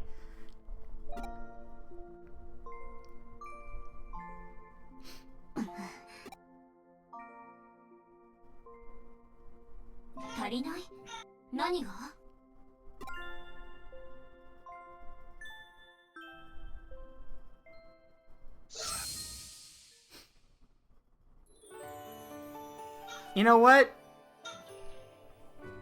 They're going with you. Yes, I do. Because they've been with me longer than you have. They've seen things you didn't see. I'm sure they've got stories to tell. Memories that you can either make or imagine. And besides, if I'm not going to be there to keep you in line, like that was going to work anyway, they can. And as long as they're around, well, then you're definitely never going to forget anything about us. So, consider this my one requirement for agreeing to this. I'll accept this, but they're going with you, because if I can't go, at least they can do what I want done. Take my boys with you.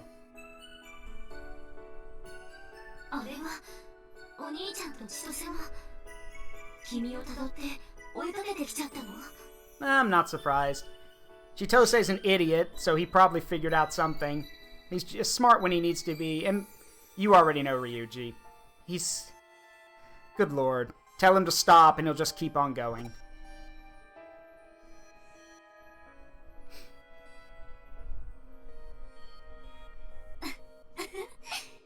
I'm actually fucking speechless at this. Yeah, something like that, I guess. Just, you guys and girls hold her accountable. I don't want her doing any bullshit. No beating up on people, no whacking people with plushies, no... Try to keep the sarcasm to a minimum. I have a feeling her smart mouth's gonna get her hurt. Just make sure she doesn't forget anything. You could say whatever you want, but as Erica, you could be forgetful too. So...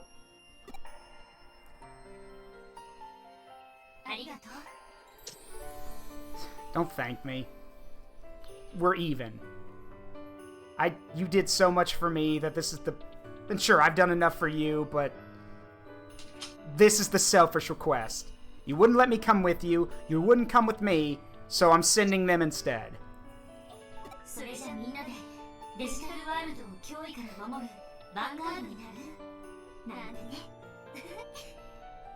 Well, that doesn't mean you're the leader. You still gotta fight everyone else here first. You want dominance? Take on everyone else. All of you. Beat the shit out of her. Make her earn it.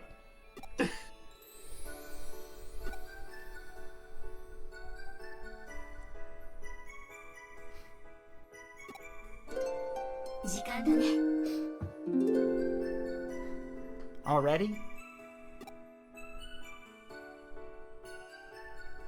お兄ちゃんと千歳をよろしくね。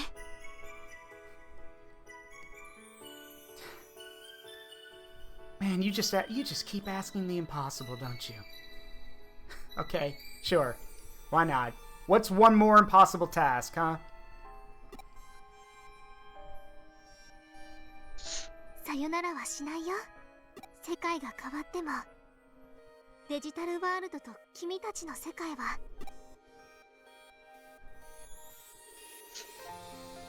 きっとまた会える。You better. You better. No, you know what? Fuck it. I'm holding you to that. You better. Seriously. Just make it quick, okay? And if you need us, we'll come running. You just... Damn it.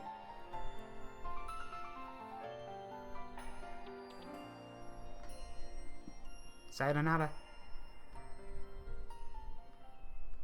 行こう。私たちの世界へ。And then she just drops me on my ass outside. 次元の狭間を流れていく God 中で damn it, man. 僕は改変されていく世界を見た。 And fun facts for everyone who listened and put up with all that. That was all improv, by the way. Yeah, I Did I mention, figured. did I mention Zaruk's a great actor? Yeah, no, you haven't, but I can tell that he is. エリカが言った通り、 And also, I don't know if anyone noticed it, I went through all 5 stages of grief in that conversational piece. From denial to anger to bargaining to depression and acceptance.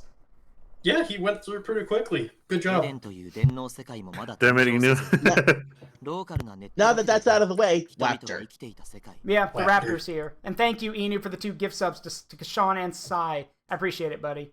僕たち Oh, の So by the when way- is Zaruk tuning in improv theater troupe? I actually was in theater in high school. By I the can way, tell.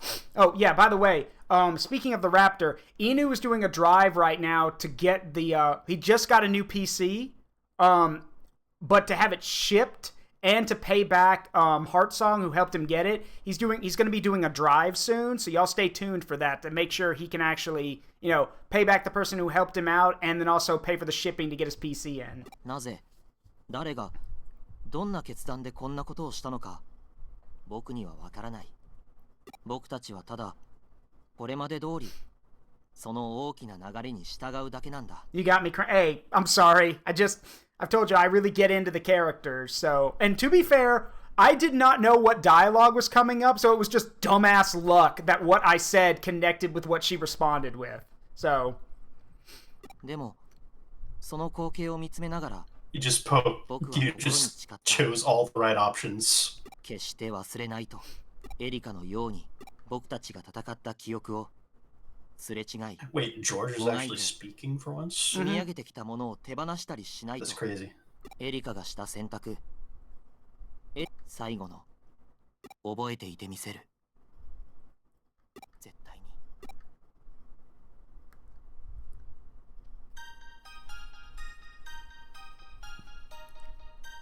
Now, someone can correct me if I'm wrong. I'm pretty sure she's canon now, right? Hudimon's canon. If I As far recall. as I'm aware, Digimon is canon, yes. Yeah, she's canon now, which is pretty cool. That is cool. I should probably mention there is a credit scene. Sorry, and scene thingy. Yeah. Post credits. So, this game compared to Cyber Sleuth, I'm gonna be honest, I like the characters and the story of Cyber Sleuth a bit more. Maybe that's because, maybe because I just vibed with him a lot more.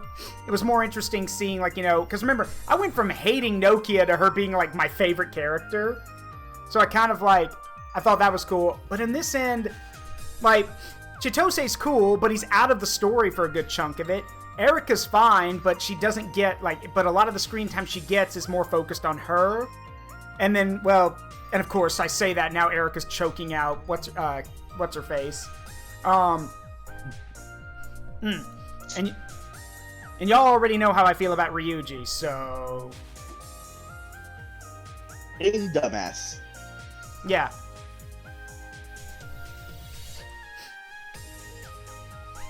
And then also, maybe it's just me, but Yu's whole arc about being the hacker that took your data and everything, what? Why even bother? Like, it felt so like, that was the whole reason we joined Hootie, is to figure that out. But then it feels like it just gets absolutely, like, you know, it's okay to tie it in, but it gets absolutely, like, sidelined for majority of the story. And it doesn't really mesh well with the rest of it. But that's just me. So...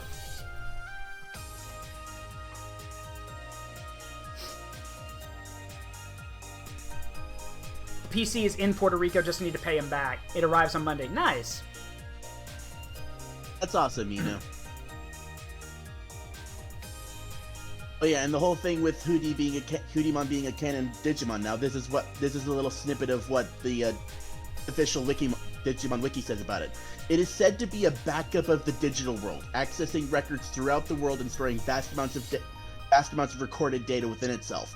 Even if a strange phenomenon occurs in the digital world and records and memories are lost, the data will be restored so long as Hootiemon exists. Zeomon, she stole your job!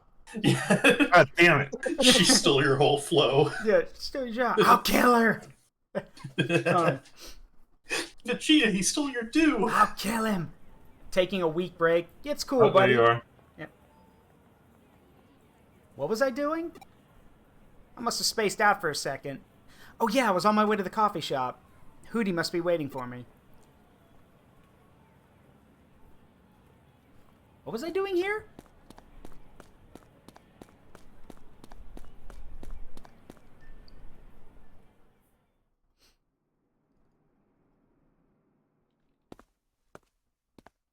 Oh, お疲れ。よう。なら、リュウジ就職決まったってよ。なんと、あの上城の技術部門だぜ。親父さんたちにはもう電話したのか？ああ、二人とも喜んでいた。Wait, your parents are alive? Yeah. Huh. The events 今 have までい changed. ろいろ迷惑かけてきたからな。これでようやく恩返しができる。一人息子が一流企業に就職したんだ。親父さんもおふくろさんも喜ぶに決まった。よし、今日はリュウジの就職祝いだ。全員で焼肉食い So に行こうぜ。 neither one of them are hackers. They have job at tech companies. お前も行くだろ？ユウ。 I wonder if in this timeline Ryuji's less of a shithead. なんで祝われる俺がおごるんだ。お前が払え。全額だ。いいね。高校生にたからないでもらえます？なあ、お前もレジェンドの金で肉食いたい I よ guess な。 not.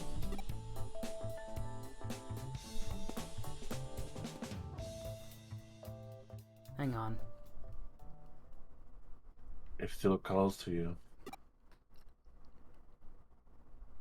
I've always wondered what's in that room.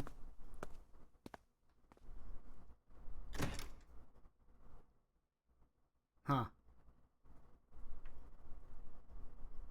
Really should clean this out at some point.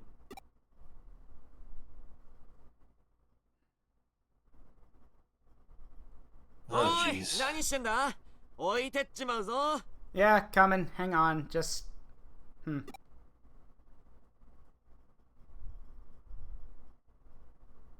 ああ、また肉か。俺寿司が良かったな。付け合わせの芋でも食ってろ。ああ、もう、お前らさ、めでたい日くらい喧嘩すんなっての。Sushi is meat.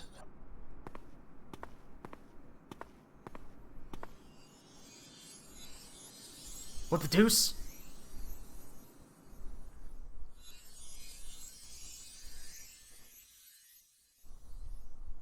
Oh.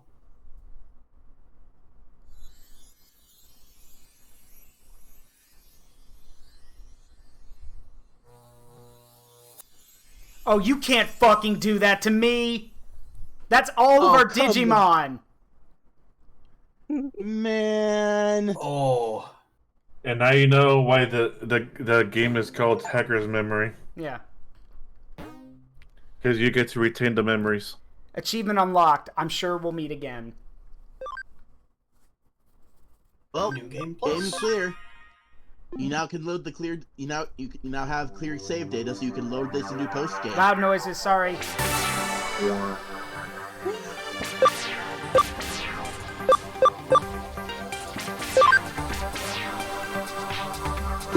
So loud. So fucking loud. Gets gut punched. Yeah. Yeah. So loud. But yeah, that's the game. Kokoro Itai. Yeah. Honestly, like I said, I prefer Cyber Sleuth over Hacker's Memory, but I still see why people like it. This ending feels very Kingdom Hearts. Would you ever play that? Funny thing about that. So, I played the original Kingdom Hearts when it came out, and it even with a guidebook, it never resonated with me. I tried. I really did. I gave it the old college try, but it never resonated with me like other people. So, yeah. Probably not. Not to mention, I don't have a PlayStation, so I know it's on PC now, but still. But there you go. But yeah, that's gonna be it for. That's gonna be it. I know people were thinking about the post game, but I think that's a good place to cap off. I don't really think doing the post game would change anything after that. So that's gonna be it for tonight. Hope you guys all had fun. I will talk to you all later. So, all right, have a good night, everyone. You just need a guide like me. Smart face.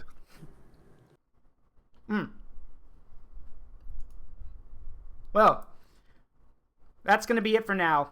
Sorry I'm invisible. I'm here.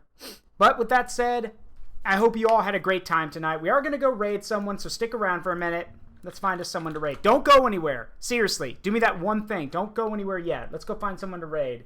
Who's available? We could raid Ludrin.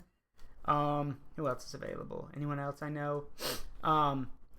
But yeah, that was a really good game. It really was. I'm glad that I played it and glad that we finished the whole thing. And next, like I said, we will be doing, next up, we will be playing Slay the Princess with Amina. And, we're going to go raid Thunderbird, actually. So, yeah, with that, I hope you all had a good time. Thanks for the recommendations for the game, by the way. Thank y'all for the subs and the support.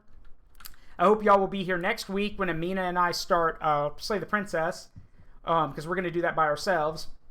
But with that said, I've been Zaruk Windcaller. It's been a privilege and a pleasure to entertain all of you. I hope you have a wonderful night. And please remember, remember that. But also please remember that the memories we make in life, good and bad, make us who we are. And much like, as I'm sure Digimon knows, don't trade them for anything because they're irreplaceable. All right.